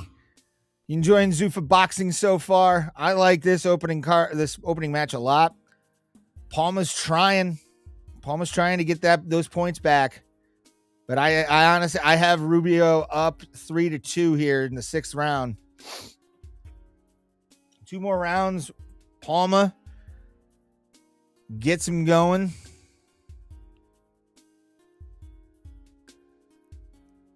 Big shot by Palma, snaps the neck of Rubio, and Rubio just takes it. I mean, Rubio's chin is fantastic. A very impressive chin by Rubio, and able to weather these storms, keep Palma on his toes. And I mean, Rubio's a tough fucking guy. I'm really impressed by what Rubio's doing. I need to sit back a little, my back. Oh, there we are. Give myself a little bit less headspace. There we go. Now I look pretty. Zuffa Boxing 4, Palma versus Rubio. It's an exciting boxing fight, man. It's an exciting boxing fight. Hopefully you guys are enjoying. Chat's open if you want to give your comments. Both men give each other a little bit of a scare there up close. Oh, Palma meets him, and he gets the better of that. You get out of here. Yeah, you loser. You bot. Who's ever in the chat right now, just put a 1 until that bot goes out for me, please. Thanks for putting this on. We'll be listening with headphones on here in Australia. We'll be throwing punches for Jai all the way from down under. Thank you, my friend. It's a pleasure, man. Thank you for being here. You're an international fan, and the fact you chose this channel is it makes me feel very happy and actually accomplished. So tell people I exist. That's all I want you guys to do. I'm excited for that Jai fight. That Jai fight, to watch somebody get crowned a new world champion. Last alphabet belt was when the WBO was 1988. So we're almost 40 years since the last major boxing world championship. Because let's be honest, the fact that Dana is, doing this is one of the last gasps of boxing. The fact that there's finally real competition with a guy who wants to put on the best fights, wants to establish a world championship, and it's, he's taking the lineal world champion to go in there, the man that beat the man. And the IBF wouldn't sanction this is fucking insane. It's like nuts, dude. Why do boxing organizations? IBF has always been one that kind of like gets in their own way. The IBF, I think, might be on its way out. This may be the last gasps of the IBF because they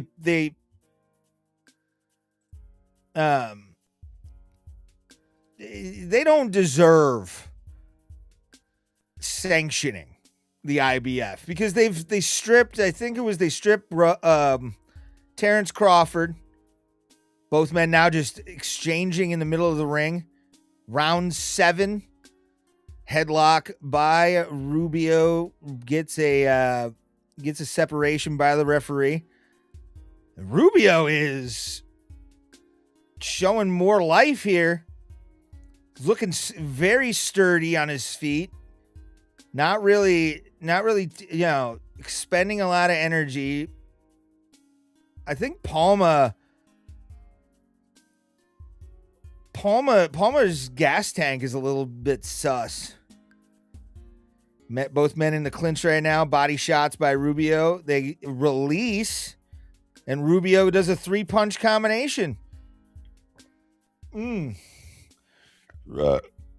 men exchange a hug. They both love each other. How cute is that? Body shot by Rubio. Ducks underneath a shot from Palma. Palma meets him with an uppercut. And then Rubio just pieces him up with a 4-piece. Both men meet in the center of the ring again. 3-punch combination by Rubio finds the mark. Right hand by Rubio just finds the chin. And Rubio is working Palma. Palma's staying in it. I will say that about this fucking fight. Palma, for being the smaller guy, the more active when it comes to just movement around the ring, and Rubio gets tagged by Palma as I say that. Is Palma or Rubio hurt? I think Rubio's hurt.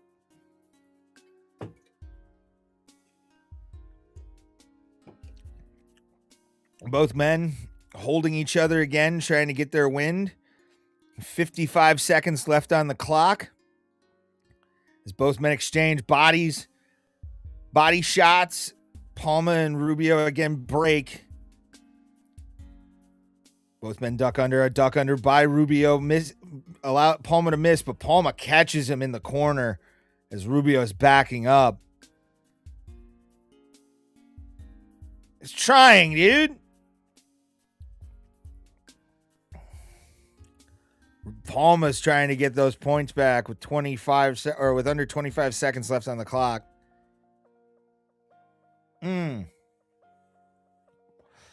Palma getting tagged by Rubio with 10 seconds left on the clock as the referee pulls them off. We're going to go to a round 8 scenario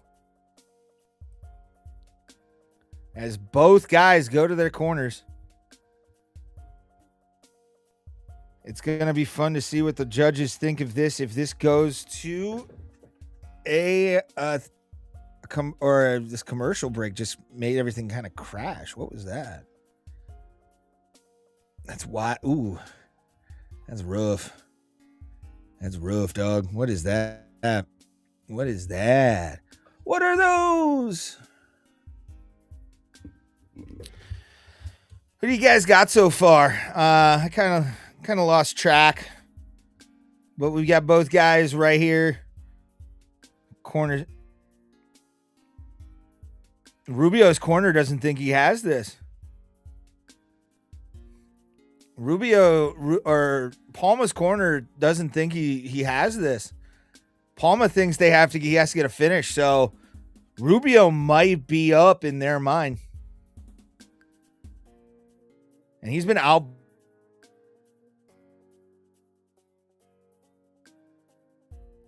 Oh, piss. Oh, well. Rubio opening with a salvo and still tagging Palma. Palma trying to fight back. He knows he has to win this round. He has to win this round or get a stoppage. Rubio stumbled Palma. What a turnaround for Rubio here, but Palma is not going quietly into that good night. Rubio, oh man, that's cool. Who is that? Skipper Kelp's card has Rubio leading by 1 point. And I could see that. Especially after the fact that he got dropped in that second round or that third round twice by Palma and is now up and has outboxed Palma. And Palma is just winging these fucking power punches.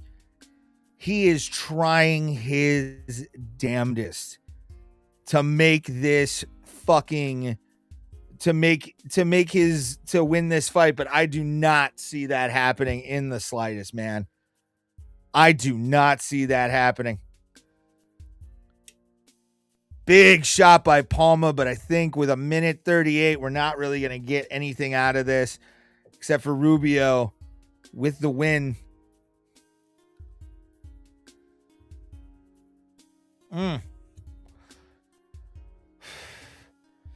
Yeah, this is one of the more high-level boxing matches I've seen in a while. So here we go. Last minute last minute and a half of the round. Can Pablo Rubio defeat Palma here and win this match after getting knocked down twice? His head's been rocked a few times by Palma's power, but Rubio has outboxed Palma to get this victory if he wins this. About 45 seconds left on the clock here. Palma really trying hard to get a victory here by throwing hard. And he is not getting any kind of shelter. And Rubio turns it around and pieces him up. This is pure boxing skill. Like, this is counter punching at its finest. Rubio fighting the power puncher with technique like a G. And Pablo Rubio just had one of the best comeback boxing matches I've ever seen. As the last 10 seconds happens. And that is it. Woo!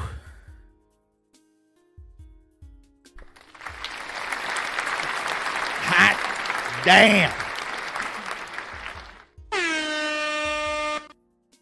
That was good. Very good. That was a great fight. Can't wait to see what the judges say on this. Close fight, but I'm feeling Pablo Rubio pulled that off against Palma here in the last 5 rounds. It was all Pablo Rubio for those 5 rounds. He was more active. He had the better combination work. He didn't drop Palma. Or no, he did. I think he dropped Palma once. But, I mean, he came back in that fight to be able to have a chance to win here after getting knocked down twice in 1 round. And I don't know the Zuffa Boxing rules. Is there a 3 knockdown for, for non-title fights? Whatever the rule set is for this is kind of impressive. So yeah, there it is. There's the first knockdown. And then here is the second knockdown, I assume. Oh, okay. That was the second knockdown then. But yeah, his combinations were actually pretty fucking fire, man. 188 punches landed, 410 thrown. Head landed was 137 for Rubio. Palma had about 92 to the head. And 2 of those were round changers. I mean, that 2 of those got 2 knockdowns. So it's not a bad stat sheet right there, dude. Yeah. I honestly think this can't be a draw. If this is a draw or Palma wins, this is a fucking travesty. And Adelaide Bird needs to be fucking. Adelaide Bird's on the thing, isn't she? Let's see what Joe Martinez says.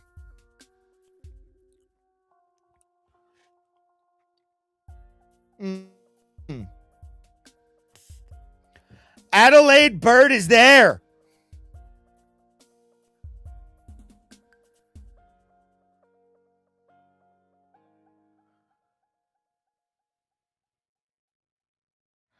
Yeah, Pablo Rubio.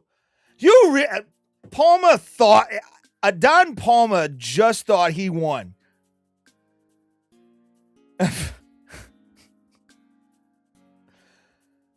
He outboxed Palma for 8 rounds.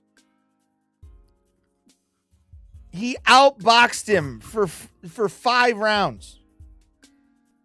For 5 of 8, he outboxed him. No way that Palma even had a chance after round number 4. I mean, that would have been a travesty. And Adelaide Bird is on the judges' scorecards. Dana's got to be fucking really biting his nails at ringside, going, fucking that bitch better not fuck this up. Don't fuck this up. Share the stream out with everybody that you know. If you know anybody that's watching Zuffa Boxing and likes these kind of like fight companion, fight friends, whatever you want to fucking call it. I do this every single time there's a UFC event that is a numbered event. I do select Paramount Plus cards for fight nights, but I will do them. Zuffa Boxing will now become a big thing of main card madness because it's on Paramount Plus. I don't have to pay extra for it. If you want me to do that, if you want me to do pay-per-views or DAZN or something, help me out. Go to Buy Me Coffee. Link is in the description. Any donation helps. You will help me be able to keep this whole thing afloat. And especially now with Zuffa Boxing being on here, I want to be able to do this on a monthly basis. So appreciate everybody for being here. Like the stream, share the stream out with people, and hopefully you guys are enjoying these fights, because these fights are, boxing needs sort of a renaissance. We had it with Fury and Wilder. For a while, heavyweight boxing was on top of the fucking game. So now it's like you have a cruiserweight who's possibly going to go up and fight Usyk, which I would love to see.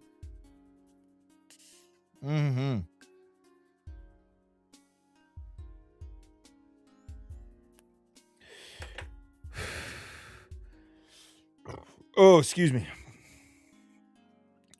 I'll be right back. Give me 2 seconds.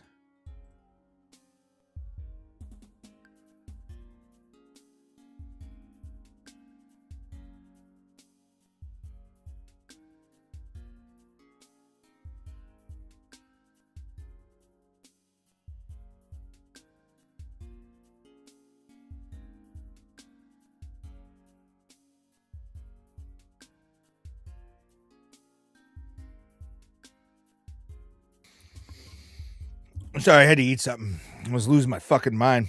I was starving. Yeah.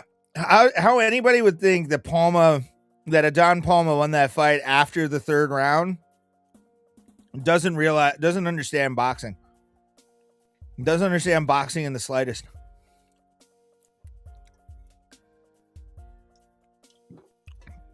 Adan Palmer had the opportunity.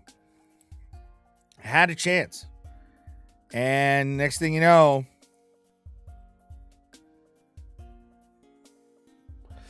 he had the volume shots, dude. I mean, he was really he really wanted, or he wasn't able to do it, and fucking Rubio off for 4 years. Pieced him up. I love that. Look at that face on Palma. He looks like, what? And it's like, yeah, because Pablo Rubio fucked your world up, son. Yeah. I would have thought the same thing. Of course he won the last 5. After getting knocked down, he won every fucking round, man. Like his Pablo's volume in that fight is what won him that fight, because he connected on a lot of his high volume combination attempts. And yeah, Palma landed those 2 out of 92 headshots that, sent Rubio to the canvas. But you can't say that was just what it was, or that was enough to win him the fight. There was 8 rounds after that, and he faded around like round 5. Did Palma had a good chance in round 4 if he would have kept on him, but luckily Rubio was able to keep that going, man. Luckily he was able to put up a good defensive good if I can talk, good defensive performance to pick up the victory. All right, let's let me see here. Zuffa Boxing full card madness. Yeah, I don't know why Yahoo is my number 1, but that's fine. All right, when's the next one? The Irish boxing phenomenon, it looks like.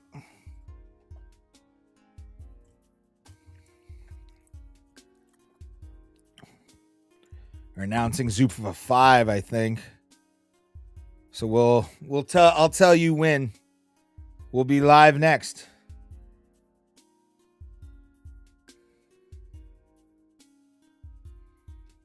Oh, okay. This is the next fight.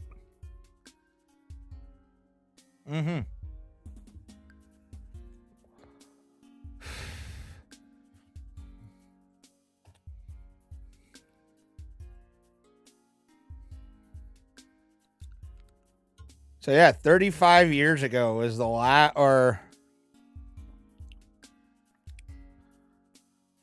ZB4. All right. Let's go. Let me pull this over.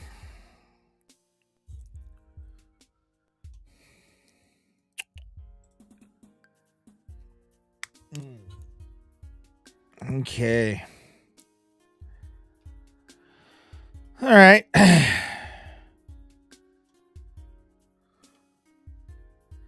So now we're at the 147. The 147 fight.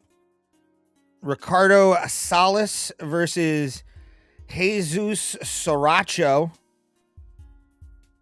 And I actually kind of looked this up. Oh, sorry about that, kids.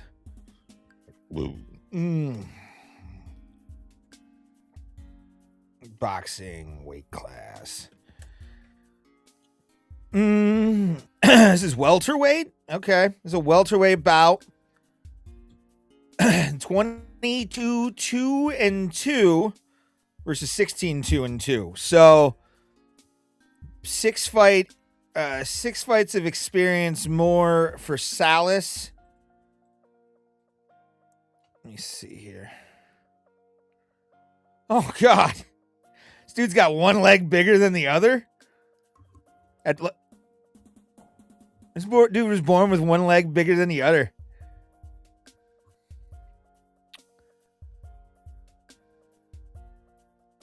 Nice. Okay, he's a southpaw. Okay. Won his last 4 fights. So we got Ricardo Salas and Jesus Saracho. Co-main event of the evening. That's why I like Zuffa Boxing. I can be done by, bedtime. It's quite nice. 2 Mexicans going at it. The Mexican warrior style of boxing is going to be on display. I'm a fan of the Mexican style. I think Brandon Moreno has that boxing style in the UFC, and it really paid off for him until, recently in Mexico City when it didn't. But, oh, come here, fucker. There we go. Getting ready for effectively the co-main event of the evening. Ricardo Salas getting into the Zuffa TKO ring at the Meta Apex in Las Vegas, Nevada. I wonder how much tickets are for like Zuffa Boxing. Okay. Salas is the favorite at minus 235. All right. Who you got in Salas? I'm at work, so just listening. To be honest, this is going to be my return into boxing. So I'm not really that familiar with any of the people on the main card. This is sort of my like sojourn back into boxing. Just because like there was really nothing when I was a kid and Fight Night and all those, I was big into boxing. Huge when like Knockout Kings was on the PlayStation 1. I was playing those games. So I know all the fighters from the late 90s, early 90s, 80s, all of that, and like the early 2000s. So this is sort of like my new fandom is being discovered, which is kind of I've wanted to get back into boxing, and now that Zuffa owns this, but I'm gonna pick Salas. I'm gonna pick Salas just because he's the favorite. Once I start watching boxing more and getting used to the people that are on the Zuffa Boxing roster, possibly if the show gets more popular, we will. I'll buy pay-per-views, watch those live with y'all. But right now, this is sort of a new thing for me to be a part of. So I'm very excited. All right, we're getting ready. Bell is about to ring for the co-main event of the evening. 3 rounds or 3 minutes. How many rounds? 10 rounds? All right, 10 rounds of Mexican-style boxing. It's lucha all day, baby. Both men finding their range. Saracho landed a headshot early. Overhand by Saracho, misses the mark. Jabbed by Salas. Trying to keep Saracho at bay. Body shot by Salas. Looked awkward. And Saracho gives a 1-2 combination of his own. Both men trying to figure it out early. Round 1 of a possible 10. Jab by Saracho. Body shot misses by Salas. And now both men clash in the center of the... I wanted to say octagon so bad there. Both men clash in the center of the ring with nobody hitting that hard. But Saracho lands a good combination right there as Salas is trying to get his... Looks like he's trying to get his bearings here. Saracho is the more aggressive fighter here early. Salas takes another shot from Saracho. Saracho takes a shot from Salas there. Saracho is countering like a beast.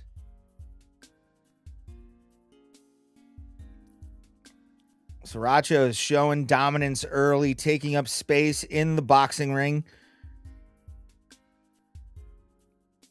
Oh, big shot by Salas. Finds the mark on Saracho.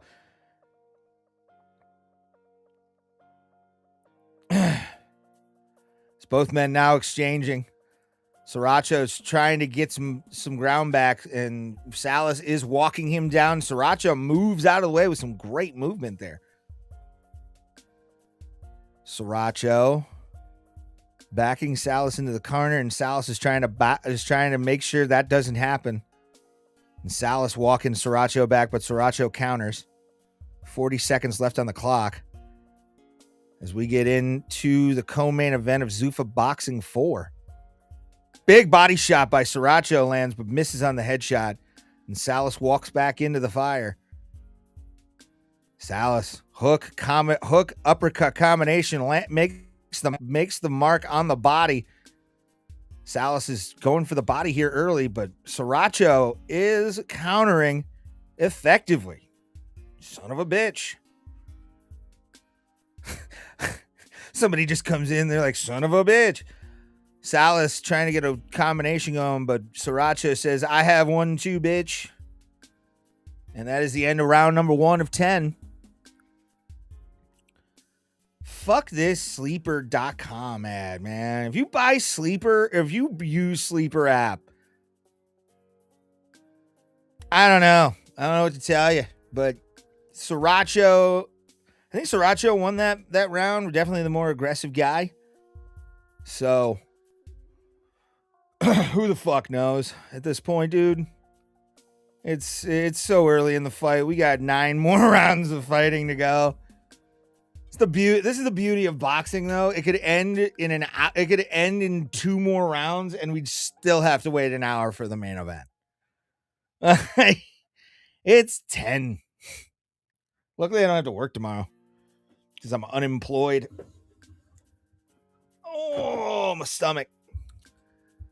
I got Saracho up. I might find a way to figure out some live scoring. All right. It is the start of round number 2, and Salas trying to come out aggressive to get back that first round. He lost to Saracho, and Saracho is still being aggressive, which is good. And he knows in a fight like this, you're not really safe until you get about 3 rounds up, and then you have to just kind of protect the lead. So both men kind of just giving each other respect after a very hard fought first round. Headshot lands by Salas. Salas is backing Saracho up, but Saracho is being aggressive. That was a push. Saracho slips and falls off a push, was not knocked down. And Salas just swings that fucking right hand in off of fucking Saracho's dome. Saracho with a combination of his own trying to get it away, but Salas is playing the safety games. Saracho backing up Salas on the offensive. Jab. Hammer jab by Saracho. Salas 1-2 or a combination. Wasn't a 1-2, but Saracho has apparently hurt Salas, and Salas tags Saracho. Oh my. Backing up is Salas. He might be hurt here. Saracho sensing blood in the water. Salas winging it in on Saracho's body and misses up top with an overhand of his own. Saracho thudding body shot. A body shot by Saracho or by Salas. Salas working the body effectively currently in this second round. I lost my place there for a sec. Saracho backing up Salas, and Salas trying to get some counter punches in there, but Salas takes some body or some shots by. Oh, and Salas just tagged Saracho himself. These guys are moving quick. Yeah, these welterweights are pretty fucking fast, man. Saracho on the offensive, trying to take out Salas. Salas back against the ropes, and Saracho waiting for his thing. A 1-2 combination. Catches him with a small little jab off the ropes there. 10 seconds left on the clock, as I'm way behind on the clock here, but whatever. You guys are here. Thank you. As we are watching Zuffa Boxing, that's the end of round number 2. That was a hard round to fucking judge. A very, very, very hard round to judge. Donut.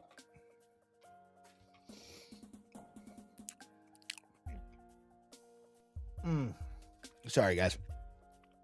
Mute my mic.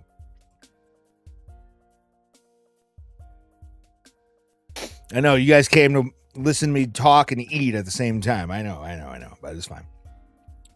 Monster Ultra. I hate Monster Ultra. I will say the new Monster Zero Sugar Strawberry is pure diabetes in a can.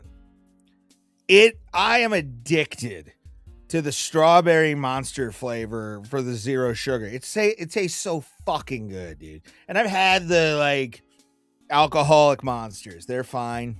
Not great, but they're fine. All right, Ricardo Salas, Saracho, round number 3. Saracho's trying to get this in with a left hand of his own, left hand early. Right hook by Saracho finds the mark. Salas, though, is being in Saracho's face pretty aggressively. It's like a fight at Wendy's. People getting in each other's faces. Body shot by Saracho. Saracho's got some power behind him. You can tell just by the slap of his mitts.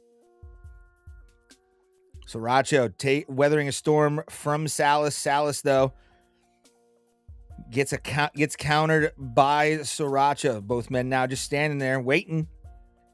Not much action in the early part of round number 3, but I don't blame him with 10. Saracho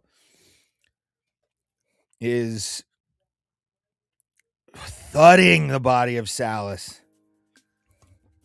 Salas is trying to get some points back here as well. 18 power punches for Salas as he lands another one and possibly could put Saracho down here. Saracho is on Dream Street.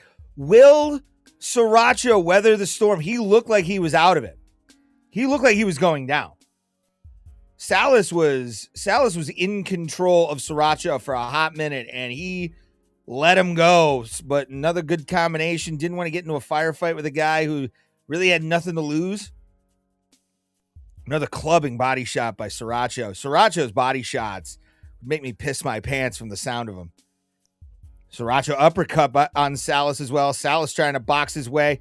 Both men just fighting in a phone booth. They're going at it. They want to party.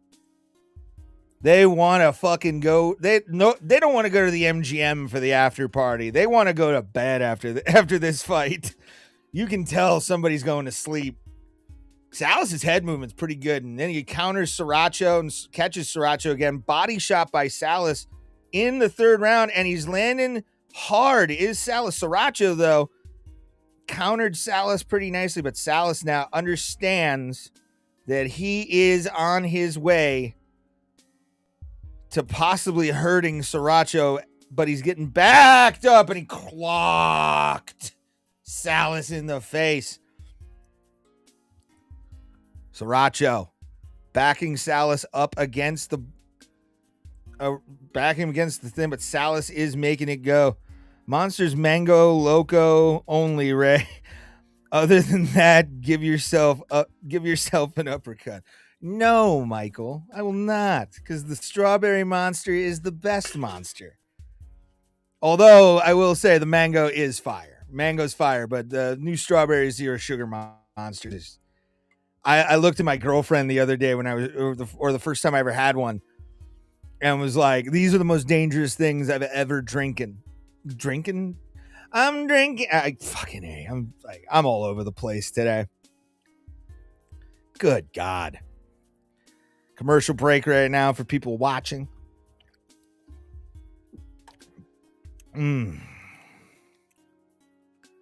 Jai Opetaia next, undefeated, 29-0, making his USA debut. I didn't realize this was his US debut.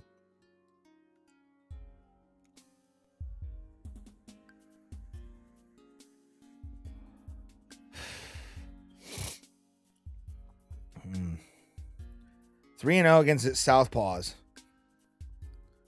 Interesting. All righty, round 7 title defenses. That's actually a lot. Round 4 of possible 10. Saracho recovers. Looks like he's recovered pretty well from getting rocked in round 3. Salas actually was pretty good, was pretty dominant in that round. But Salas is looking to finish his opponent here, and he clocked him in the face. Oh, another big shot. Oh, Ricardo or Saracho's hurt. Saracho is hurt. He doesn't know what to do. He is hurt. Salas might be able to put this out with 2 minutes and 10 seconds left on the clock, and now Saracho's fighting. Holy shit. Let's go. This is what I wanted out of this card. This is my great 2 right hooks by Salas on the chin of Saracho, and Saracho backs up, but now is walking up against him, and we got a phone booth situation again. Let's see this replay. Yeah, just a straight right hand to the face, and Saracho backs Salas up into the corner. Drank, pull yourself together, man. I know. I'm so excited by these fights. Salas is doing great combination work in the corner as at the counter punching. Referee backs him up, and we got another phone booth. Hook lands by Saracho. Another hook lands by Saracho, but he's lost a lot of the power, it seems. I mean, body shot by Salas. Miss by Saracho, and Salas is kind of trying to just keep himself defensively. Missed an uppercut by Saracho. And Salas is doing what he should do, which is piece the guy that's throwing the power punches up. Tire him out. That's what happened in the last fight, man. 50 seconds left on the clock. I don't even know. And by the way, I'm picking Jai just because Michael is here. I'm going to pick your boy because also he's the lineal heavyweight or the lineal cruiserweight champ. There we go. Oh, big shot by Saracho, but it was met by 3 by Salas. 2 of them landed, and then, oh no. Saracho is throwing hard. Yeah, this is like Mickey Ward and Gotti? Yeah, Arturo Gotti.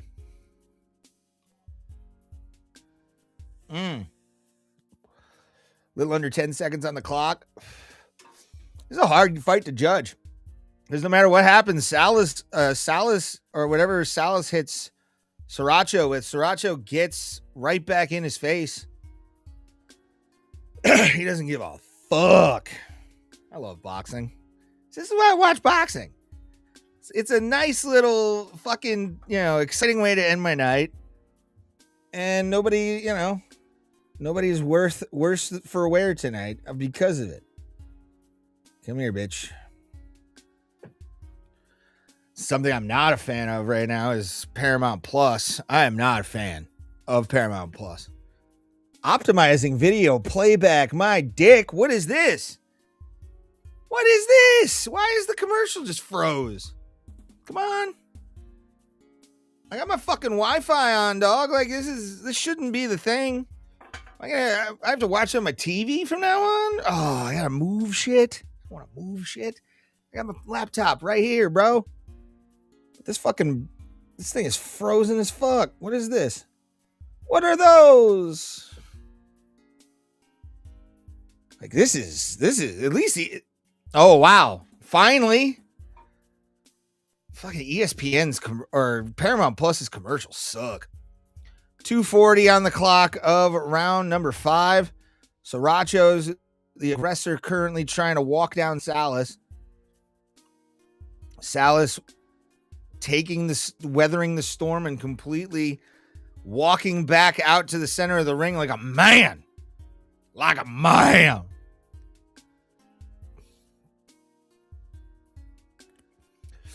Salas still the more technical fighter here. Hook by Salas finds the mark. Glanton, a scary dude, man. One punch can change Jai fate. One punch can change boxing's fate. Because, I mean, even though this is just for the Zuffa title, it's technically for the lineal cruiserweight championship too. So Jai could be blowing a huge opportunity by doing this and taking a guy who's, he's not undefeated, but he's got something to prove. He's definitely got something to prove. As Salas is looking like a man that that's really trying to prove a point.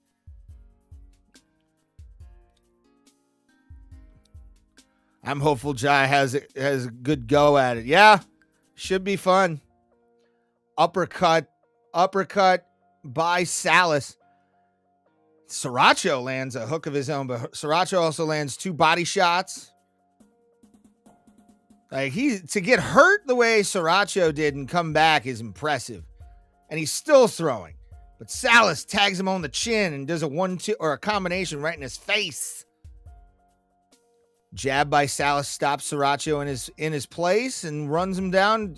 Body shots by Salas, and Saracho throws some combinations in there as well.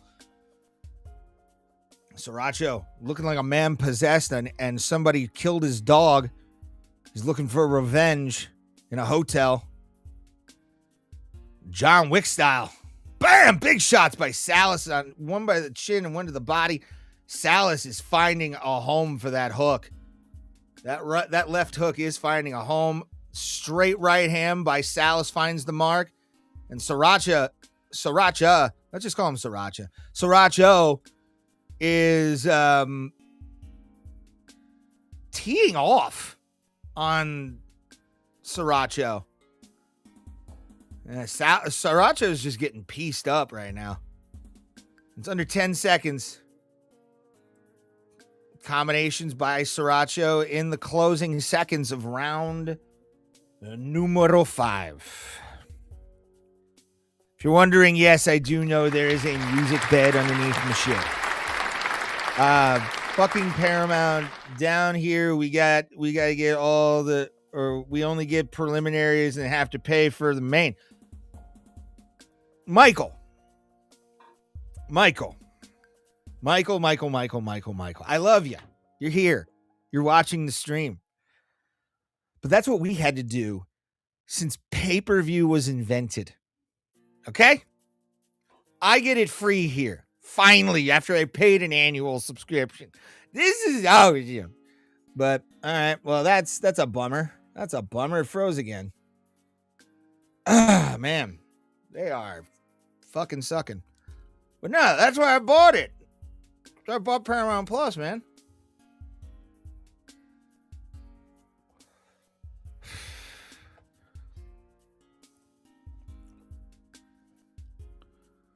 What he needs to do, I mean, Saracho's corner is correct in that aspect. He does need to pick up a lot more here if he's going to want to win this fight.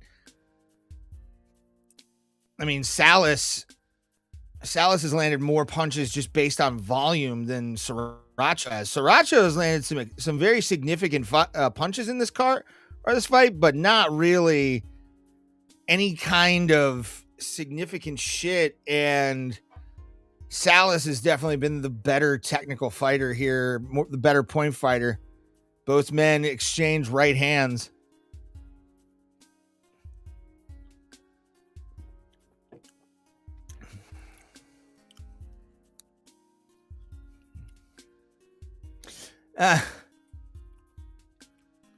He puts all force. Oh, Salas takes his hand and places it on Saracho's face. Yeah, he is done. Saracho is covering up. He is not looking good. Salas may pull this out at about minute 50, and Saracho 1-2 combination to keep him at bay. But I think Salas is finally just going to piece him up here. Yep, he's hurt. Salas putting it on Saracho. Currently, Saracho covering his body up. That was an awkward ass body shot by Salas, but Saracho, after just being a punching bag for 6 rounds, might fall here. Might actually fall. 147 pounds, welterweight bout. And Saracho still kind of looks like he's recovered, but Salas got to take it. He's got to take his take his time when it comes to doing this. He's got 4 rounds. That's enough time, as my dad used to say, to fuck you up. It's enough time to do some damage for sure.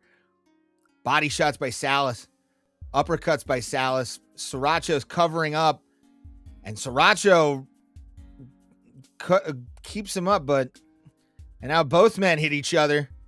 Off balance was Saracho. 25 seconds left in the 6th round of this Zuffa Boxing 10-round co-main event. And Salas, another combination, as Saracho misses his combination. Saracho looking like the worse for wear man here. Salas is faster. And that is the end of round number 6. 4 more rounds. Again? What is this crap? Just keeps... I'm going to try this real quick. There we are. Give me my Paramount Plus, bitch. That's how this should be. And again, make sure to subscribe. Oh, no. What? Dude, did it crash again? Did Paramount Plus really crash? Oh, my God. What is this? What the fuck? The app went down again. Did the app go down again? No way. Okay. Come on, dude. What is this? What is this crap? Like, I'm missing the fights right now. I can't even get on the app. Like, this is ridiculous. This is redonkulous. Sorry for using old, outdated terms, but my fucking the app's down, it seems. I don't know if you guys are having that problem too. But, I mean, this should have been worked out months ago. There we are. It's back up. It's back up. It's back up. Where's Zuffa? Sports. They missed the knockout. Did I miss a knockout, guys? Tell me if I missed anything. Oh, my God. Oh, okay. Salas. All right, we're back. 2:15 on the clock. Salas is piecing up Saracho again. Referee is about to step in on this. Salas. Uppercuts, body shots by Salas. Saracho, big power shot, but now he's just getting tagged by his countryman Salas. Saracho's trying. Will Saracho lose this fight? I'm happy I came in on these fights, man. Yeah. Big shots by Salas here. All right. Oh. There we are. Okay. Salas, another combination, finds the mark at the end. 1:15 left in the 7th round. 3 more. And we can go to bed.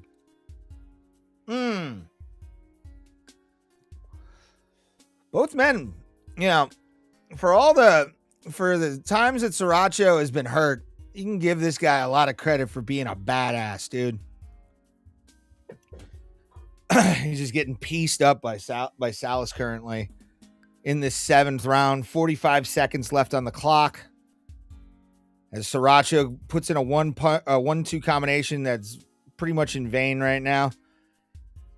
He does make contact with Salas right there, but it is what it is at this point. Saracho, I think, has basically lost this fight. Got 3 more rounds, though. 20 seconds left on the clock. here in round number 7. Zuffa Boxing 4. Salas and Saracho having a fight to make any Azteca proud.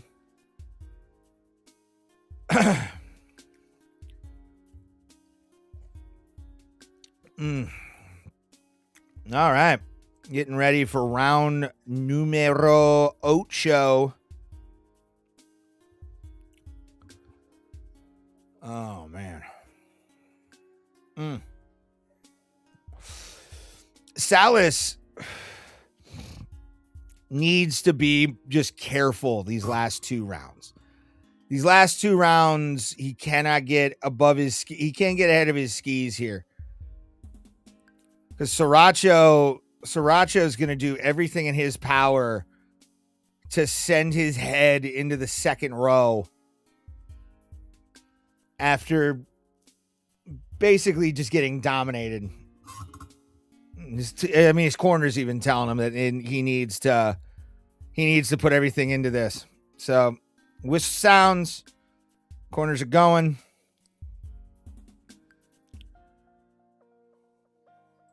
All right. Round 8 of a possible 10, everybody. Saracho got told to do some more stuff in this fight, otherwise he's going to call it. Overhand right by Salas, finds the mark, uppercuts, combinations. I mean, Saracho needs to actually get his ass in gear, or the referee is going to stop this. Because Salas pieced him up in the corner again. So many combinations by Salas right now. Saracho standing defiant in the center of the ring, but takes a right hand to the face. A body shot by his countryman. Uppercut and a right hook. Great fucking skill here, man. I hope Dana finally, Dana does, get a good boxing league out of this, you know? It'd be nice to have, an alternative to just the mob run fucking boxing we see today. Not a fan of contemporary boxing. Love local boxing. I encourage anybody, go support your local boxing organizations. There's fights happening like a Slavic Hall. Go check it out. If any kind of community center, go to your local boxing and go see the Stars of Tomorrow. I always encourage people to do that. You should. If you call yourself a fan, you go to everything, or you try to go to everything. Saracho is missing. He's uppercut blocked by Salas. Salas, another hook to the face and a hook to the body. Hook to the left hook by Salas, backs Saracho into the corner, and Saracho is just absorbing punishment by Salas, trying to counter, but he is just getting hit, and the referee puts an end to that. I'm just going to play this because I wanted to. There hasn't been a hardcore knockout yet, but...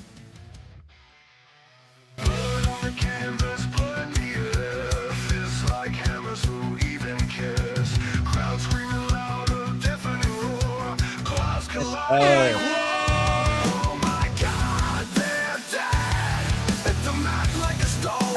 didn't, but they stopped it.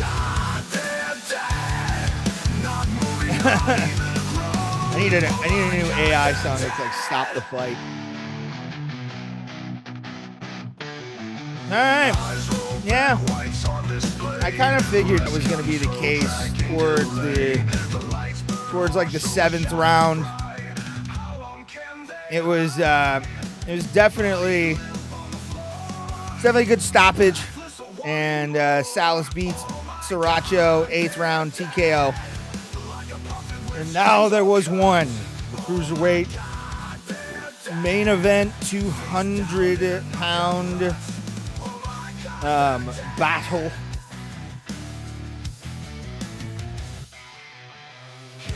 Man, that was an awesome knockout. Very good. Very good. It was very good. I'm very entertained by tonight, man.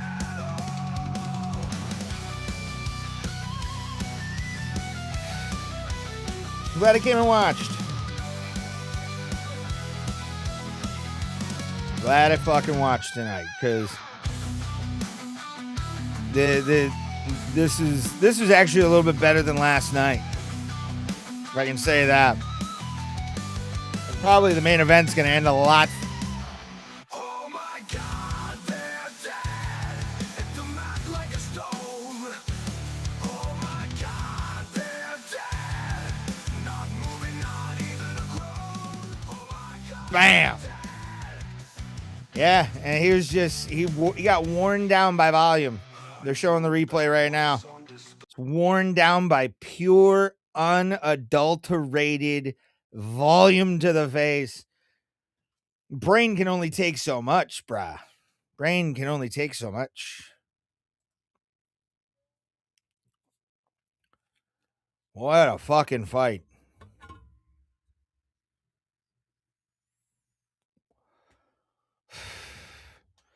Making it official now, Joe Martinez.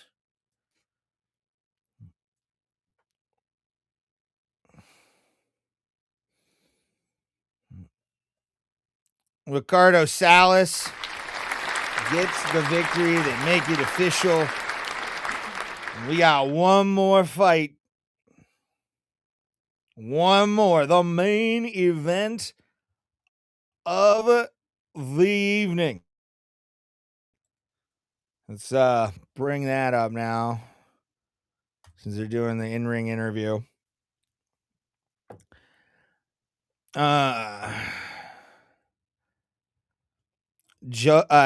Opetaia versus Brandon Glanton. I've never seen any of these guys fight, so this is gonna be an education that I'm excited to learn. But definite 9-fight unbeaten streak is Ricardo Salas. Impressive. Very impressive. Hey, it's that guy that's always doing the interpreting for the UFC. Hold on, guys. I'll be right back. Start.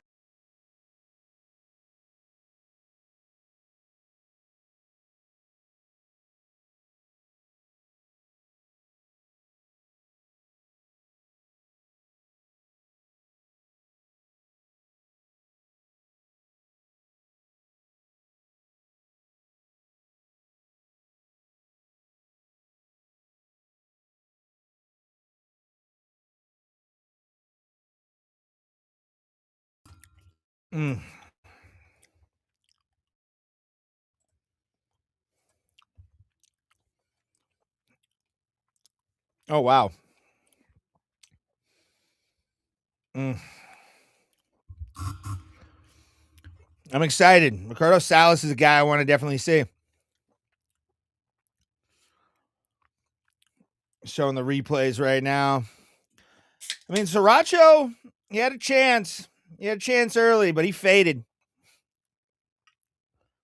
It's the thing, man. You have to finish or be finished in boxing. And Saracho gave it his all, but you could just tell his will wasn't that much. It wasn't as good as Salas's to finish that fight. No.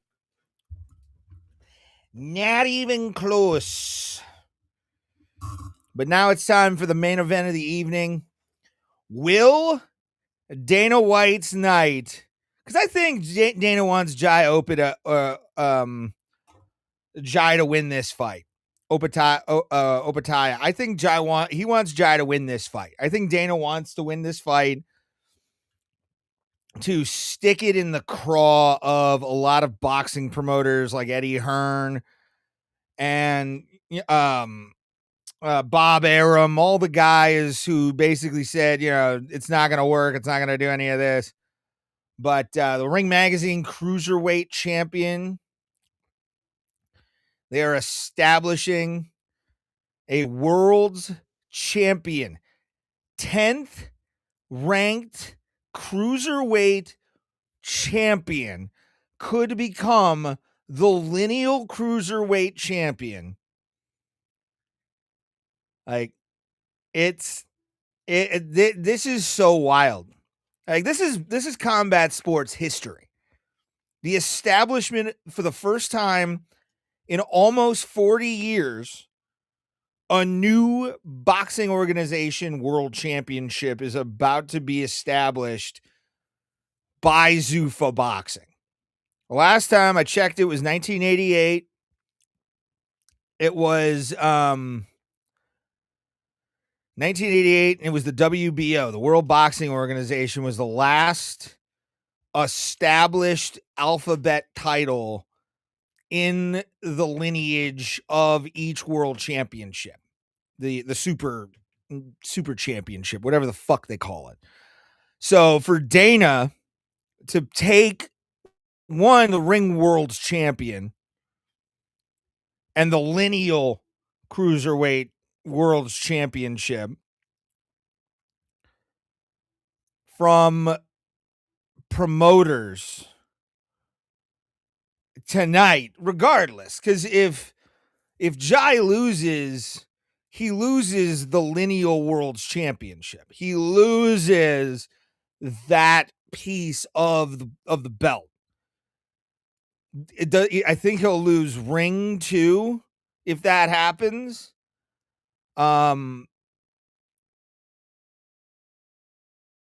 But become world's champion established in professional boxing, new world's champion established in professional boxing since the 80s, which is awesome. Either way, these guys are a part of boxing history tonight, and I'm glad that I was able to be a part of it, and I'm glad I was able to be a part of it with you, the beautiful, beautiful people of the internet who haven't turned their backs on me quite yet. It's a little early. But let's real quick here. I'm gonna just show. I couldn't find a thing, a widget or whatever to fucking put this together.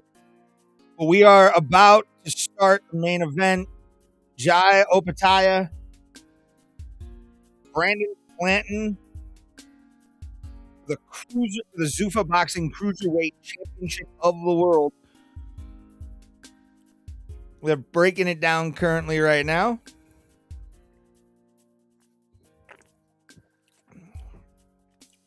Let's see what happens, man. Will the Kiwi become the Zuffa Boxing champion, or will his 7-fight lineal cruiserweight championship streak end tonight? Find out through me if you don't want to pay for it.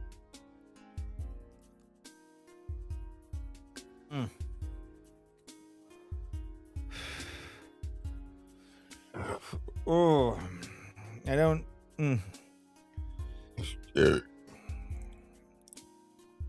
Oh, man. Sorry for the burp, everybody. Been so gassy. But your main event is about to happen. I'm not familiar with either guy, so this is exciting. Callum Welsh.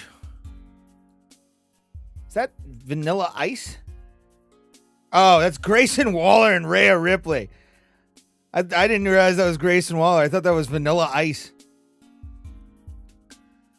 Richard Torres Jr. in the crowd. Okay. Troy Nash, baby.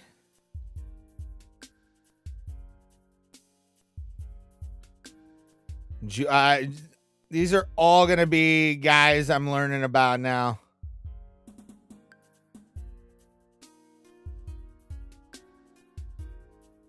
Oh, my God.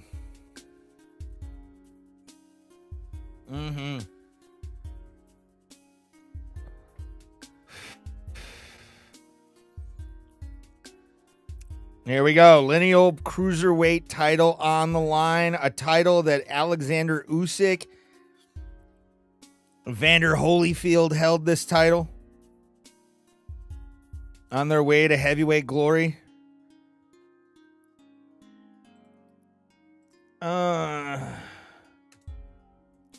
Jai Opetaia. And how old is he? Oh, he's 30. He's got at least a couple more years. He can go to heavyweight. He could go to the heavyweight division. So let's get this going, baby. Yeah, this is gonna be a interesting fight. Interesting fight. Looking at both of these fighters. I got Jai just because of Michael in the chat.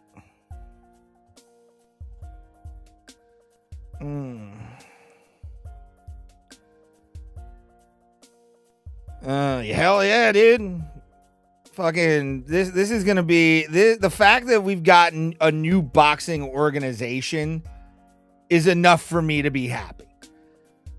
Because boxing hasn't done a really great job of promoting in a very long time. I wouldn't say ever since the end of the heavyweight renaissance about a decade ago, a little over a decade ago, we really haven't had any boxing stars in a long time. I mean, Canelo but like where you can really be like in the heavier weights, we haven't had that.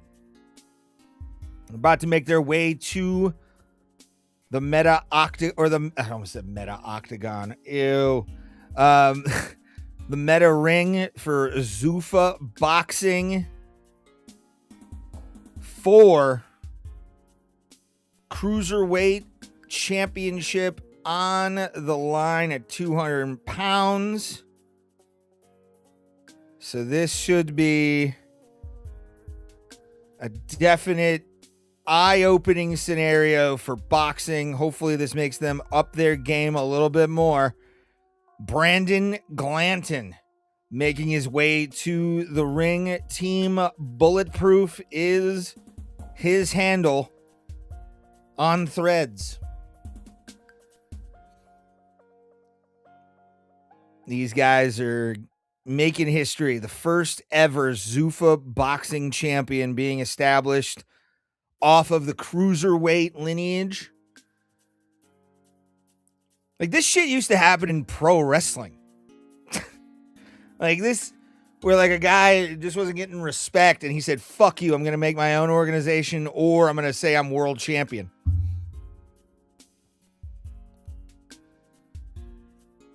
All right. Hopefully you guys have been enjoying Zuffa Boxing tonight on Paramount Plus. Hopefully you guys have been enjoying my reactions to these fights tonight. We've had 3 fights that both have gone the distance. I do not think this is going to go the distance. Cruiserweight usually doesn't.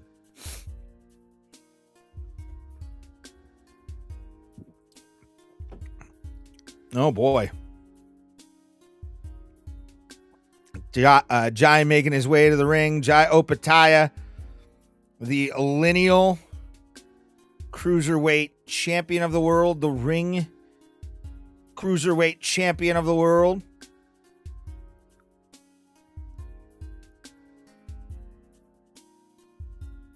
Very, very interesting history made. Sydney's own Jai Opetaia making his way into the Meta Apex, formerly known as the UFC Apex.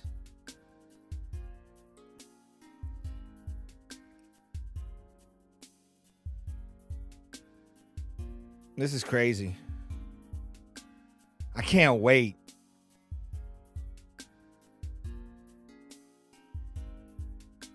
I'll wait for this. This is going to be...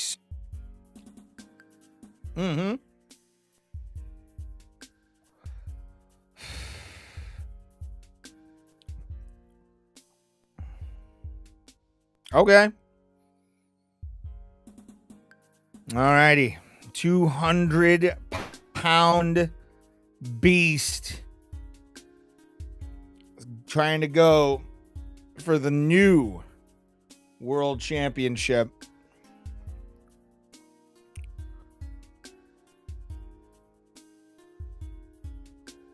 It's like a mix of Neon Moon and tribal music.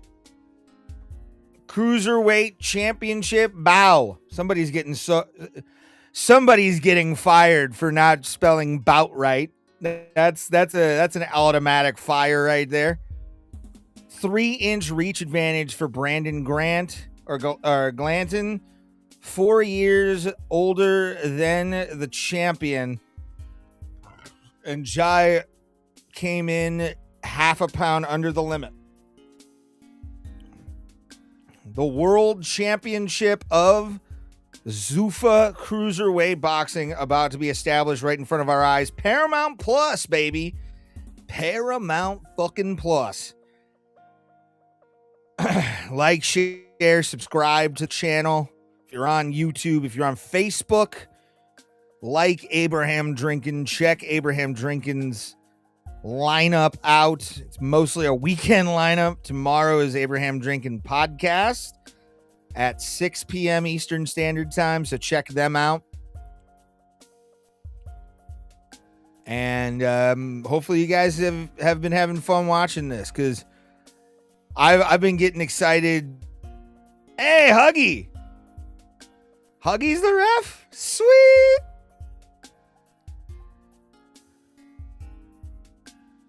History is a boot to be made. Got a guy wearing Samoa. I like it.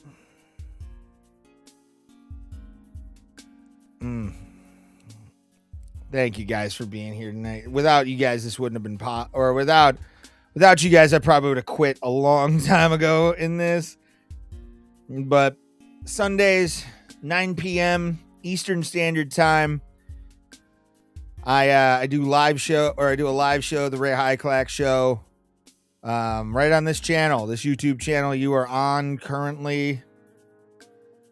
And I do a live podcast Sunday nights, 9 p.m. And then Saturdays when there's numbered events and select fight nights. I also do I do main card madness for UFC and fight nights. If there's a boxing card, I might do WrestleMania this year. So check that out. And yeah, we're here. Main event time, baby. Main event time.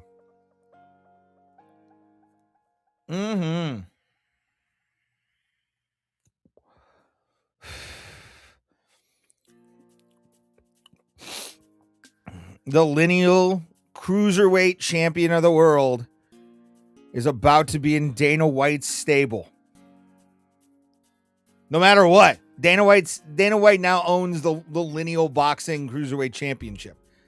It goes through Alexander Usyk. Or it would be awesome if the Zuffa champion challenged for all the belts and won it. Because that would prove Dana picked the better fighters and signed the right roster.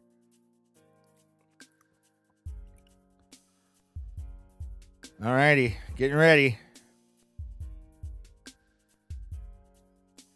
It is on. We are live. Glanton coming out aggressive here early, no punches thrown, but Glanton getting in the face of the lineal champion. Need your oil-loving Mexican ass animated for this. I'm not Mexican, sadly. I wish I was. Jai keeping him at bay. Glanton not really or showing respect to the power of Jai. Thank you, Michael. Thank you. Early on in this fight, 2:20 left on the first round of 12. Probably won't need it. But who knows? Jab to the body by Glanton. Jai is keeping him at bay with a far left hand by Jai.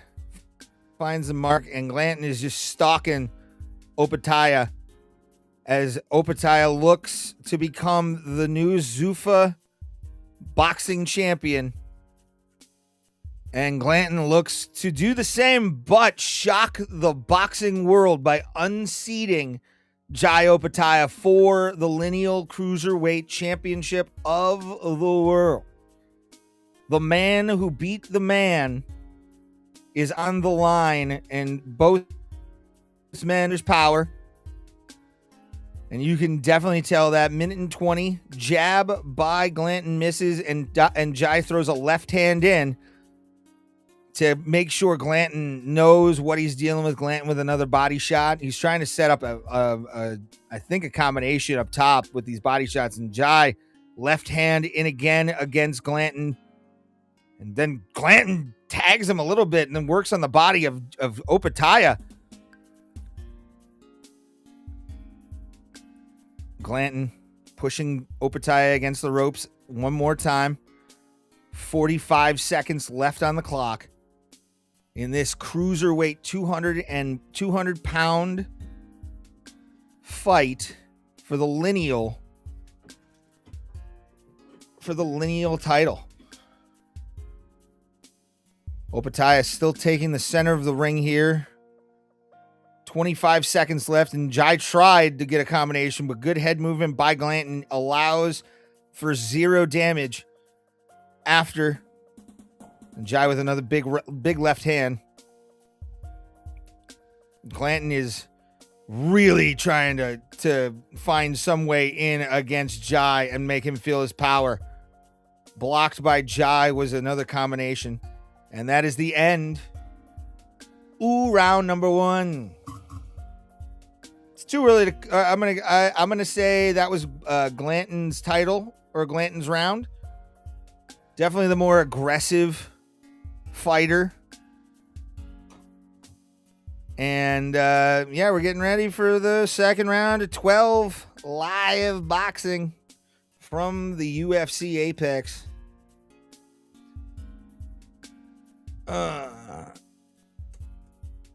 Oh boy. God, I can't wait to just take the rest of the day off tomorrow. It's a lot for 5 hours or 2 days of work. It's about 8 hours worth of work. I did a day's worth of work in 2 days. That's why I love entertainment, man. But it's a lot of work. Getting ready. All right. And we're off. Second round. Glanton again comes out very aggressive. And Jai is trying to find his way around the man. Hook by Jai lands as Glanton was going down for another body shot. Jai up against the ropes. He's getting kind of bullied right now. He can't do this for 12 because it won't last 12 at all. Glanton making Jai move here. And Opetaia is moving around the ring skillfully, and Glanton throwing a left hand in on Opetaia. He is doing a good job of cutting off the ring, is Glanton for sure. But I mean, it's so early. You can't judge anything in a 12-round fight until we get to about round 5. Unless, an act of God happens where his brain shuts off from a punch. And even that's sometimes sketch in a fucking high-level boxing match like this when you got 2 world-class athletes going for left by Opetaia. Opetaia 1-2 or a combination right there. Another straight left by Jai.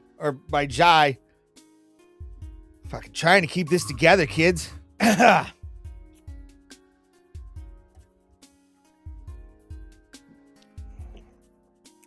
Combination by Jai misses.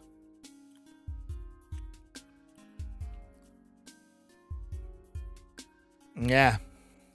Glanton's doing a great job right now to just keep Jai moving and wear him out. That this could be a very, very long night for Jai Opetaia.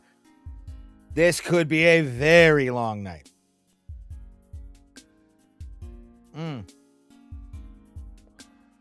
Combination by Opetaia. Both men just really kind of taking their time, knowing they've got 12 rounds to go. You can't really blow your load in the first 2 fucking rounds. It's a bad look. Blanton's trying to avoid the punches of Jai Opetaia. Jai gets a combination in for some points. Opetaia definitely the more active fighter. What was that? Was he fall? He just slipped? Oh, uppercut by Opetaia finds the mark.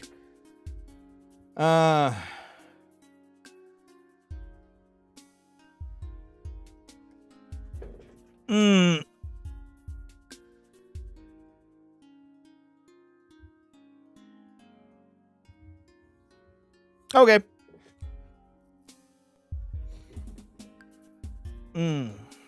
Thank you for coming on Twitch. Appreciate it. I didn't think anybody was on Twitch. If I'm being fully honest. Twitch is just a bot farm, in my opinion.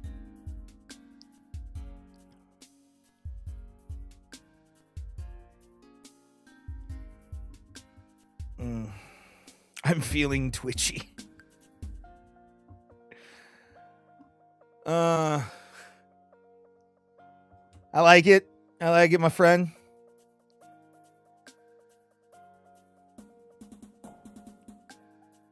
All right, round number 3 about to start, and we have begun the round. Opetaia's got to really open up on this. Hey, I don't blame you. That's why I'm glad I live in the United States where it's free. And I can watch these with my subscription. My only problem is it's like uppercut by Jai and a hook by Jai lands on Glanton. Is he going to start opening up a little bit? Is that what we're going to see here out of Jai Opetaia? Because the first 2 rounds kind of took those off. Body shots by Glanton really finds the mark as Jai is up against the ropes here. Yeah, it's free with a subscription. I pay $120 a year for Paramount Plus, and UFC and Zuffa Boxing are not behind a paywall anymore. You just need the paywall of the subscription. We don't pay for anything. You guys across the pond and in other countries have had it too good for too long. As Jai is starting to really kind of show some offense against Glanton. Yeah, we had to pay pay-per-view costs for decades, bro. Ever since pay-per-view started doing in cable, we've been paying that premium. And I know you guys got it for free in certain countries because of like licensing and TV taxes and all that kind of stuff. So it's nice for us to actually be able to watch these things without actually having to pay a premium on top of a subscription premium. Fancy that. Wow. Jai is opening up on Glanton. I think Glanton might be hurt because he's kind of slowed down a little. Oh, shoulder to the face by Jai. Both Glanton holding on to the arm of Jai Opetaia. The referee breaks it up, and we are back to action. Left hand by versus Jones. I would have paid for that open weight fight. I would have drove to DC to be a part of that shit. Glanton's got some swelling on his forehead, it seems like. Left hand by Jai. Jai is just looking strong, confident, very sturdy on his feet. Glanton just looks like a power puncher on skates right now. Headlock stops the contest for a second. Referee resets the men. Under 10 seconds left on the clock. And that is the end of round number 4. Jai Opetaia definitely won that. And I thank everybody for watching tonight from YouTube. You guys are amazing. I appreciate everything you guys do, because if it wasn't for you guys showing interest in this content, I would not be doing it still. And I do always, for some reason, get interest because it's a lot of fun. But again, I'm at a loss for words. Never hear free, Yankee boy. It wasn't free until fucking this year for us. We had to pay the $89 each pay-per-view on top of the $10 to $15 a month to ESPN Plus. Y'all didn't. Or at least I don't think y'all did. You guys got in cable. A little bit more aggressive now is Glanton. Glanton's looking to end this early. He wants this to he doesn't want Jai to get any kind of dominance off of him, so he is coming out aggressive. I'm also from LA. FYI, I didn't want to burst your bubble. That's fine. Appreciate you being here. Glanton trying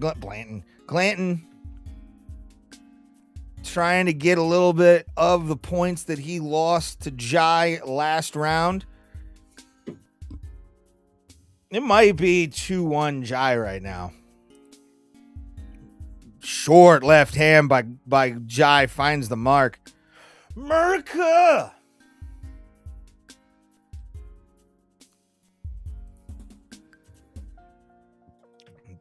Both men clinched up, trying to take each other out. There was a good amount of uppercuts in that clinch. Usually just see body shots until the referee does it, but what a body shot by Glanton that was. And Jai giving it back. There it is. Glanton might be hurt. We might have a Zuffa Boxing champion coming up, but Glanton wants to come back, but he is blocking the shot, or he is trying to block the best way he can. Will Jai defend his lineal championship and become the Zuffa Boxing champion? Jai is opening up a little bit more. Body shot by Jai, head shot by Jai, uppercut, hook by Jai. He's definitely not. He's body shots by Glanton, but Jai is giving him some hooks to the head to disorientate him. Oh yeah, you did? I didn't know. Because I know in England they don't charge pay-per-view pricing. I know that.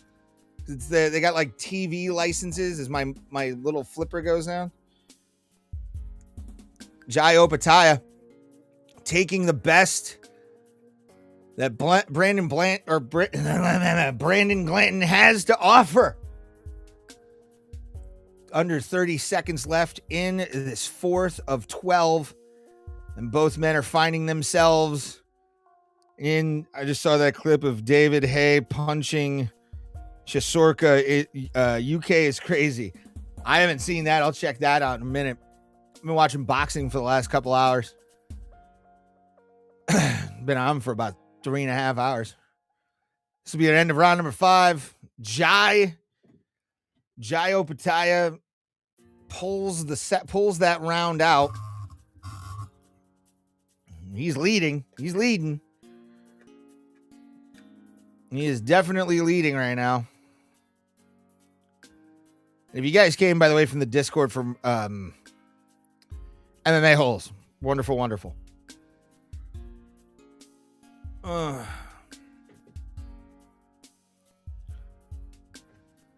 Oh man, how many rounds are there? What round are they in? It's round number 5, and it's of 12 because it's a title fight.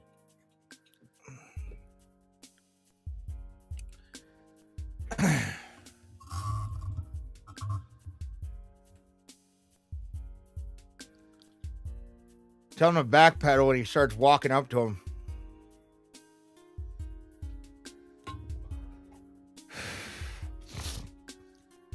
Glanton's corner is freaking out right now. All right, that is the beginning of the round. I'm not even going to start the timer, to be honest. 2:55 left on the clock if you want to sync up. they should have made Zuffa championship gold.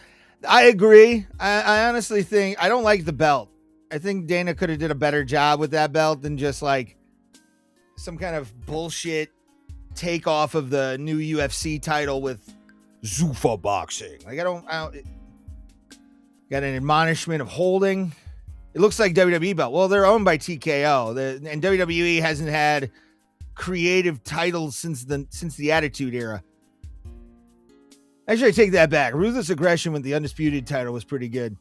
Glanton's trying to run down Opetaia, and Opetaia is backpedaling and staying out of the range of Glanton.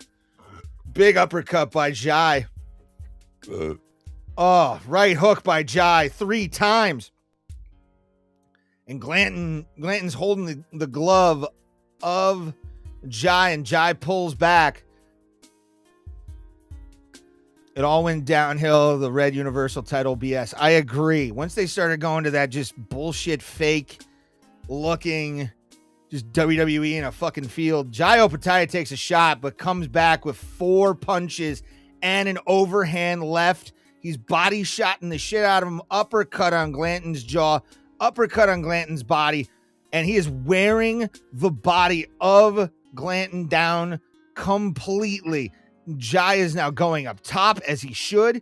Another big body shot by Jai. Jai is doing a combination.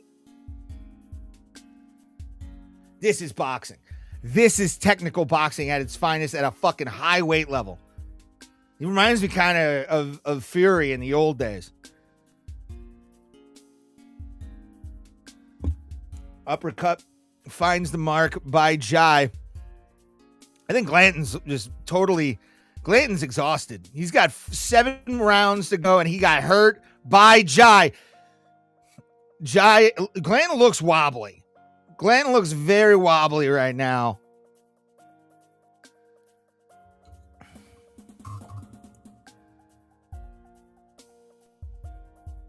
Yeah, he is. Oh. He is getting tagged. Glanton tried with that power shot, but just went. And Glanton, this may be Glanton's fight, but Jai is doing it better than Glanton. I mean, low blow. We get a low blow. We got a low blow here.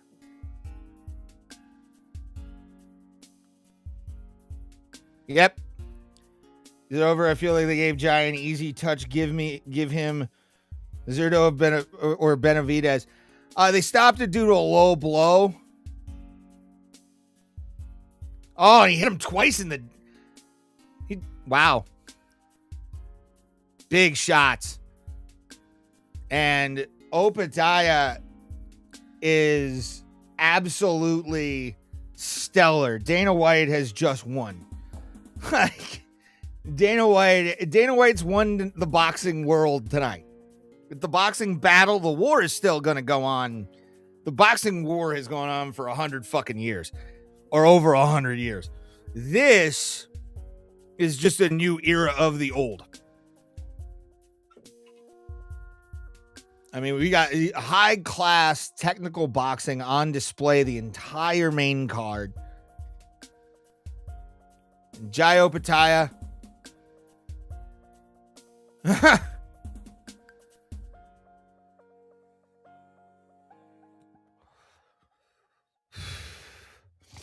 Tell him to turn him inside out is his corner. I mean, Jai's up big. If anything, he's up 7 or he's up 6. And we go up again. Come to the fucking show the replays, ass or play. The fuck is your problem?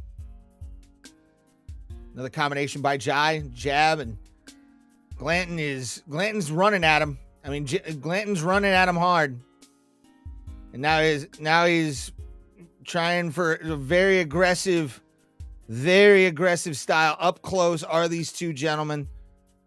Jai has his arm. Referee breaks. There we go. They're both running.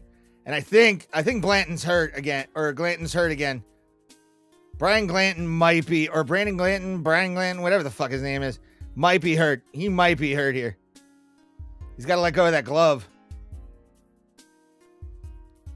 Wait, is IBF on the line? No, it's the lineal title and the Zuffa Boxing title.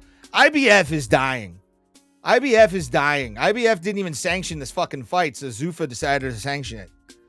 I'm telling you, man, we need new boxing organizations. The alphabet belts should just die the same way that the Police Gazette belts died a long time ago. Back when they, over 100 years ago. The Police Gazette belt, I consider that the lineal bare knuckle title, but this is big shot by Jai. That left hand was smashing. Jai takes a shot to the body, but he is walloping Glanton right now. And he tags him again with a left hook, or a right hook, I should say. I got to remember mirror. I'm terrible at my sides. I'm dyslexic like that. Yeah, the IBF belt isn't on the line. Are we getting a point taken away? Oh, give it, and he got it. Now this fight's over. Glanton got a point taken away for a holding on Opetaia. And we have a new Zuffa Boxing champion if all goes according to plan and there's no knockout. We officially have a champion at round 6. Best we can hope for is a draw. And it's not going to go that way if you're watching this fight live. Uppercut to the body again by Jai. Jai is a beast. Such a big guy, too. Oh, and Jai takes a shot, but Brandon Glanton is getting fucked up here. Body shots again by Glanton and Jai. Uppercut by Jai. Uppercut and a left or a right hook by Jai. Well, Australia, you got another world championship to hold in boxing. Congratulations. And the cruiserweight title is Jai Opetaia's basically because of the holding call. He's just messing him up. Yeah. Excellent.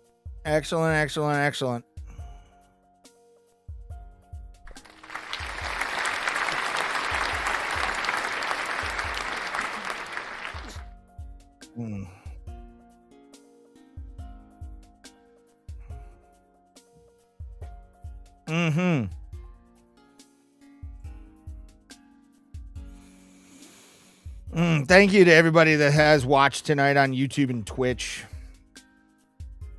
This will make me want to do this a lot more. Facebook, you can go fuck yourself. They booed Mark Zuckerberg yesterday at 326, as they should. Left hand just up the fucking middle for Jai.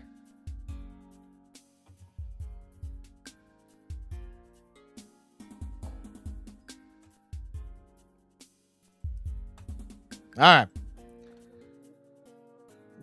Referee making them fight now. 250. Oh, on the clock. Jai opens up with a 1-2 combination. A 1-4. A 1-4-2 on that one, I think. I think uppercut's 4. I haven't boxed in a while.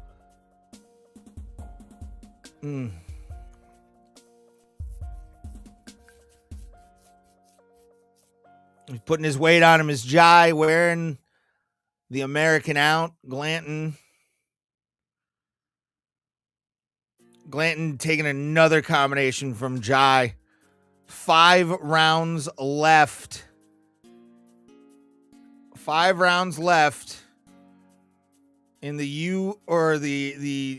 new Zuffa Boxing title. The first ever title. after the IBF wouldn't sanction this fight,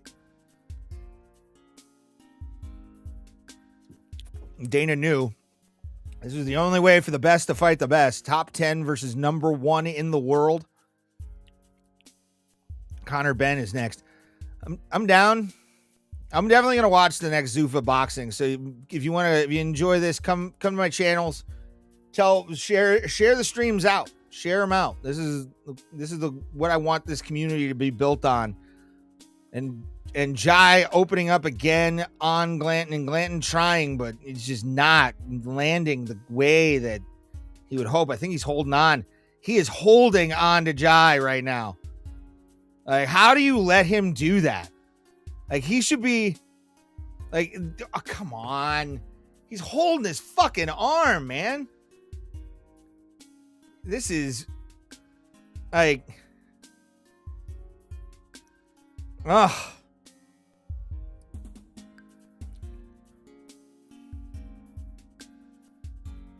Well, he wants a clean fight, dog. That's why he's getting pissy with the holding. Uppercut misses by Jai. That would have ended the fight. Straight left, uppercut, jab. Wow. I'm impressed by Opetaia. I've never seen this dude fight before. So I'm very happy with his performance. 20 seconds left on the clock. Body shot by Opetaia. Clicker about to go off with 10 seconds left. Boom. Another combination. 5 seconds left. Round 7, and just thudding hands closes the round for Jai Opetaia. And I mean, for all intents and purposes, again, I know a fist to the face by any fighter, any weight class can cause a change. But it's round 8. 4 rounds to go. Jai Opetaia is up no matter what by 1 point. Kind of looks a big tatted up Bivol. I agree. Actually, looking at him and everything like that, yeah, he's definitely looks like Bivol, but this is such a big day for one, like, heritage boxing fans who grew up, loving the sport, watching good fights on ESPN in the 90s. This is what I've wanted. This is old school ESPN presentation.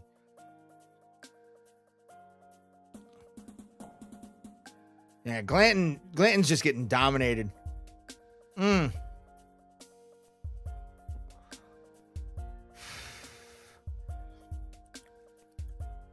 I don't know. I like Todd Grisham commentary team on DAZN.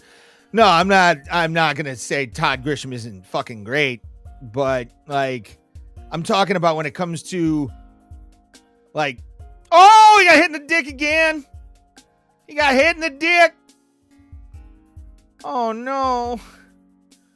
Oh my God.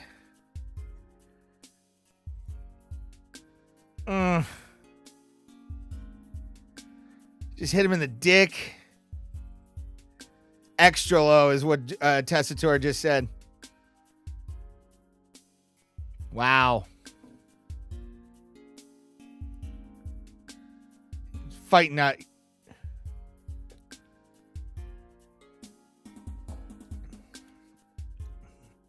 He's got to watch those low blows. Opetaia taking his time. It's going to cost him. Oh, no.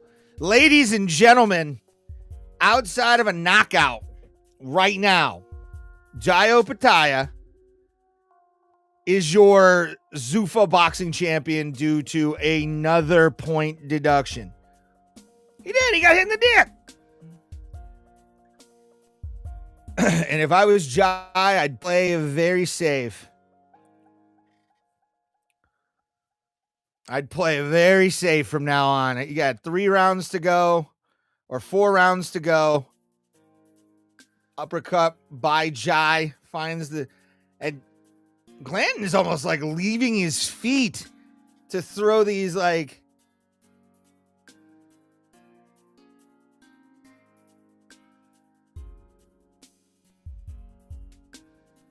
Let's go. Watch the holding. They've been holding the whole fight. At this point, just let them. They haven't listened to you, bud. Sorry. Uppercut by Jai finds after a nice combination, finds Glanton's head hunting. He wants to get this title. I mean, he knows he's pretty much done. I mean, he's got 4 rounds left, and he has to shock the world right now. Both men in the clinch, breaks it up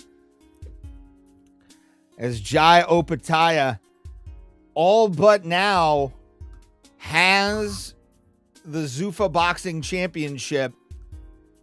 For the next 4 rounds, it's his fight to lose. I mean, this is Jai's fight. There's no other person in this planet Earth that can allow Jai Opetaia to lose this fight besides his own ego and confidence. And he doesn't look like he is a very egotistical guy. He's a confident man, of course. He's a boxer. But, I mean, this is over. This is elementary at this point. And I punched him in the... Oh, boy. Combinations by Opetaia on the way out of a nice little close-up encounter. And Jai Opetaia doing it all. The IBF World Champion. Probably will relinquish it after this fight. Lineal Cruiserweight Champion at 200 pounds. Big man. Dominating. Brandon Glanton. And now, I mean, this is it. 3 more rounds. Round 9. Glanton's corner's funny. We got to break this guy down. He's not getting broke down. It's round number 9. It's round number 9. And you're going to tell him now to break him down? Hold on, guys. Real quick.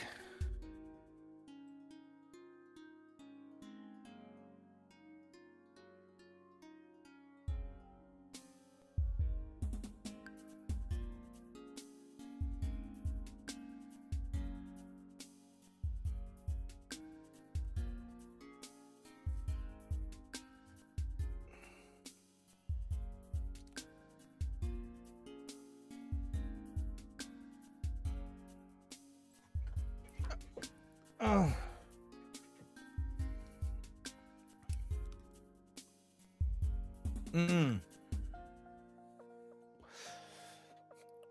Glanton's just getting fucked up right now. Thank you guys, by the way, for being patient with me. And Glanton's done. I mean, again, I could be wrong, very much wrong, and I'd be okay with being wrong. Uppercut, and just Jai is now academic at this point. I mean, he is the better boxer. He is the better fighter here at 200 pounds. Uppercut misses by Jai. Jai's just throwing stuff in. Glanton throws one more punch, almost like a Hail Mary. And I do not see him winning this fight. I mean, it's... Yeah. Yeah, I mean, it's going up. He's the number 10 going up against the world champion. Opinion on the UFC card, I'm fine with it, except for Gone, another title shot. I'm not okay with that, and I'm not okay with Bo Nickel being on there against Kyle Dawkins. If you're going to give Kyle Dawkins up as a sacrifice to the White House gods, put him on the fucking main card, but give somebody that can beat Bo Nickel. That's my big takeaway from this. I have no problem with Gone being offered up as a sacrificial lamb to probably the greatest fighter of all time, Alex Pereira, but my biggest thing is Bo Nickel. I don't think he should be on the White House card. I hate Bo Nickel. I think he's a douche. I lost a lot of respect for him when he wouldn't wrestle Yoel Romero at RAF. upper or combination lands again for Jai, and Jai is just having his way with Brandon Glanton at the moment. And I also did give an opinion on it earlier. If you go subscribe to my podcast, or subscribe to the podcast, or subscribe to the Twitch channel, 9 p.m. Eastern Standard Time. And Jai, it trips out of the, he tripped. Jai went down, but he tripped trying to get away from the ropes. So it was for Michael, don't worry. Jai's up. Jai's fine. He's good to go. Jai Opetaia again with 30 seconds left and 2 rounds basically to try and keep this. Is going to be the lineal cruiserweight champion still, and the Zuffa Boxing champion. Probably going to relinquish the IBF belt if he hasn't already. I mean, Jai is just so good. Justin Gaethje about to have a generational performance for the books. You're hoping, man. I'm on your side on that one. I want Justin to beat Ilya just for America at the White House. Awesome. For American to beat the Spaniards would be awesome. He wants to explode. His corner is telling him to explode inside. He's already exploded his game plan, dog. By the way, just to let everybody know, since we're getting towards the nitty-gritty end of the night, I usually don't do this, but just because Bill's got to get paid soon, send me, or down below is a link for Buy Me Coffee. Go to my Buy Me Coffee link. Donate to the show. All the money that I get from these kind of things just go back into production for the show. I'm baby billing it where it's after I pay my lab coats, it's a wash. That is not the timer. And Jai just opening up again. But yeah, go to my Buy Me Coffee. Donate to the show. You'll actually see stuff pop over to my to my right here on the screen. Because to be honest, I'm more concerned about Jai right now, just surviving this onslaught from Glanton. Jai Glanton getting it done. And we are synced up, everybody. Thank you guys for being here again. Didn't expect the response from tonight, so thank you. Big shot by Jai makes it again, man. I am very impressed by Glanton's just toughness. He blew it with the holding and also the low blows. So it's but he gave it his best. And Jai is he's playing with his food. This is round 10. We got about 1:35 left on the clock. Got another hug for a stop, separation, and back.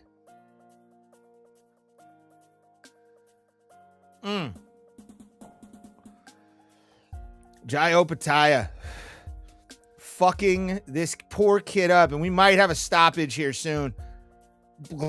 Glanton's hurt. Glanton's hurt. He's fighting, but he's hurt. Referee looks like he's about to stop the fight. It's getting very close here. Will Jai finish? But he takes a right hand to the face. Does Jai? Glanton may be baby hurt, but he's still dangerous. Yeah, this is definitely a heavyweight. This is definitely old school heavyweight fighting. Wow. Excellent job by Jai in being defensive and kind of just wearing him down with volume. I would actually, because it would feed me. That's what, because I'm unemployed due to mental illness. So that's why I'm talking to people online. This is another side of mental illness, guys. 15 seconds on the clock. Xiao Opetaia, I mean, showing why he is the 7-time lineal cruiserweight champion. 8 defenses of his title. And we're going to go to the final 2 rounds, round 11. Put a 1 in the chat if you've been enjoying the commentary tonight, just to let me know and help my ego grow a little bit. Thank you.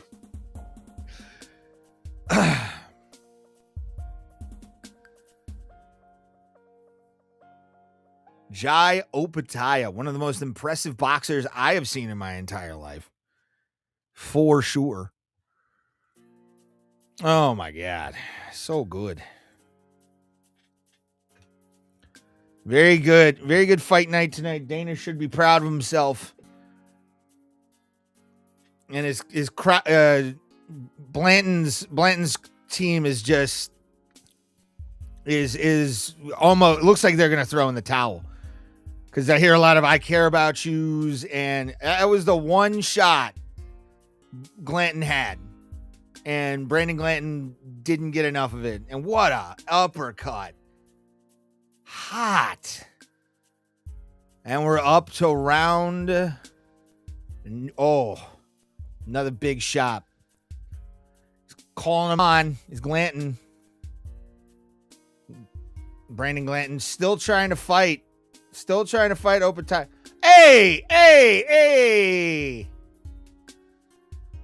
Fucking getting aggressive over here, son.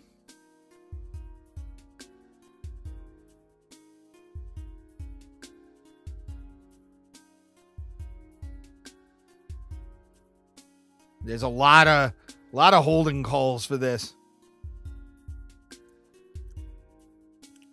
Oh, he got thrown back by that fucking shot by Jai. Both men clinch again. Wow. What is this? Oh, Jai got a point taken away. Jai got a point taken away for holding. So, I mean, this is ridiculous.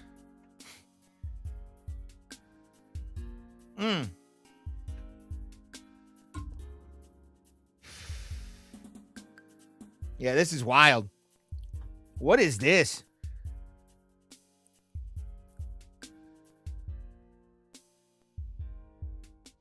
Yeah, no, this is not one of the best refereed fights I've ever seen, but both men have definitely been able to kind of work within the parameters of what they're doing. Xiao Opetaia taking a shot from Glanton, but giving it back. Body shots. Oh, right hand across the face of Glanton lands. Xiao Opetaia now just opening up in a conversation. He didn't get hit in the balls again. How many dick shots, bro? Oh, he slipped. All right, I'm fine with that. 1:21 left on the clock. I didn't stop the clock because I can't. Both men set up in the clinch. Big time. An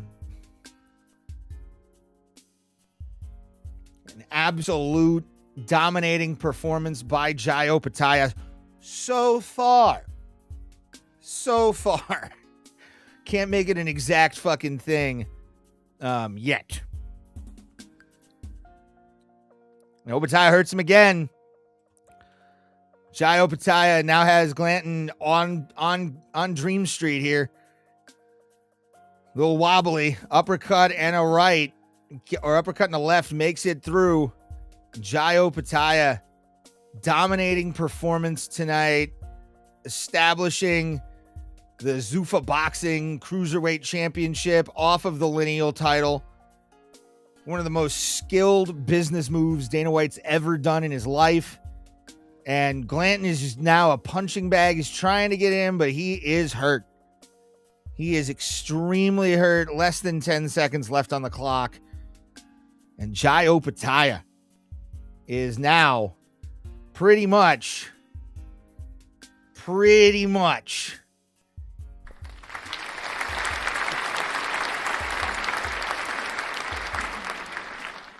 and first champion of the world for Zuffa Boxing. Absolute fire, fury, and dominance for Zuffa Boxing 4 here at the Meta Apex Center in Las Vegas. And again, thank you to people who showed up tonight. Without you, none of this is possible.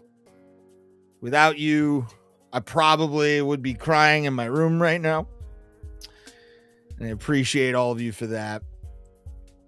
And for keeping me out of my room. It is hot. It's hot in Ohio. All right. Oh, wait. All right. Last final round. Jai Opetaia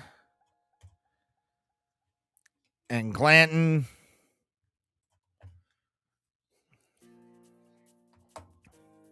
Big swinging hook by Jai Opetaia as we are in the final round, round 12. 2 minutes and 40 seconds left on the clock. Jai Opetaia is pretty much outside of an act of God, is your Zuffa Boxing cruiserweight champion of the world. Dana White gets what he's always wanted. He gets a boxing champion in his stable.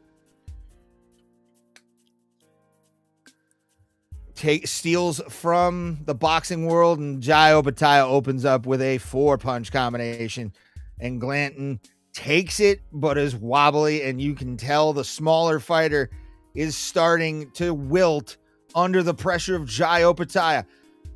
2-punch combination by Glanton, but Opetaia returns the favor. Jai Opetaia defending his lineal title for the 8th time against the number 10 Ring Magazine contender. And now he's just opening up a fury Australian style. Traveling in a fired out Convey on a hippie trail, head full of punches from Jai Opetaia. That's what this is.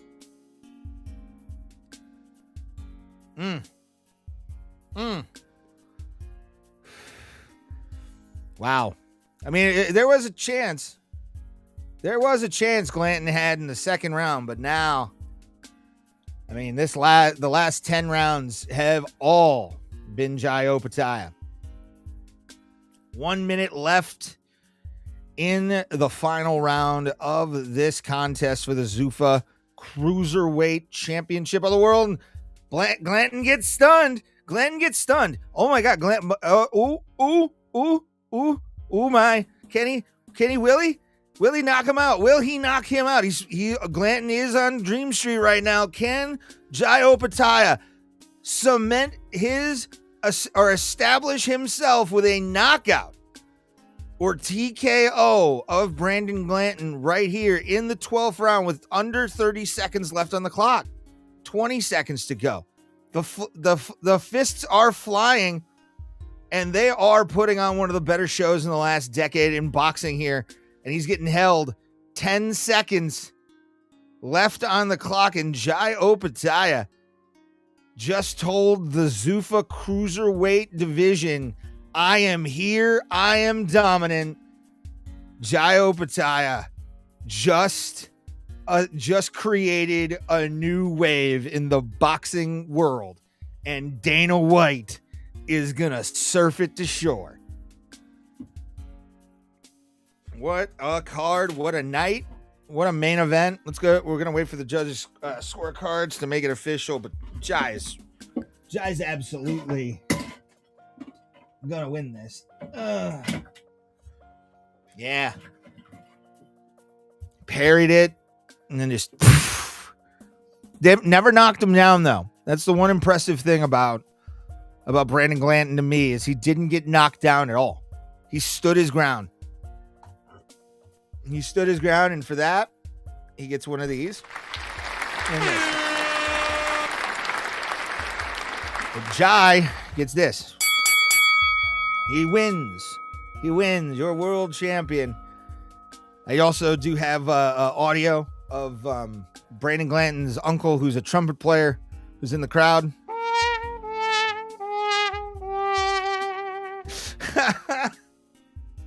That one was only fun for me. But yeah, this was a fun night of fights. Waiting on the commercials to get in here, so we can just put the belt on Xiao Opetaia, because he dominated. Fucking dominated. Good for him. Good for Jai. There it is. That one already ended. Trying to find the holes here.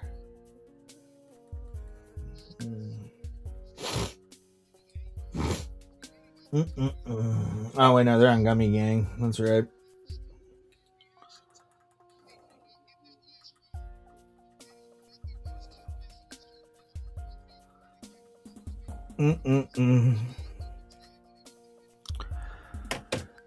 All right. Great night. 250 punches landed for Xiao Opetaia. Wow. He deserves this.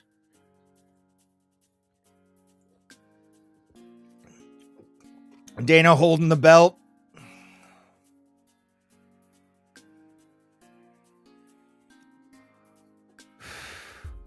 $119, $106.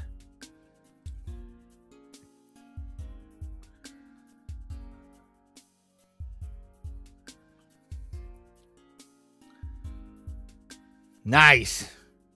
Hate the belt. Love the title, or love the title of Zuffa Boxing champion. There's the IBF belt and the ring belt. Jai has it all on there. Max Kellerman going in for the interview.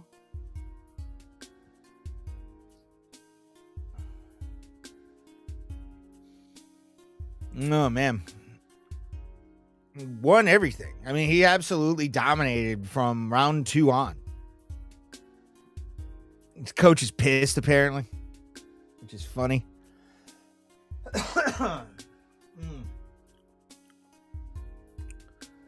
Yeah, very good night of boxing.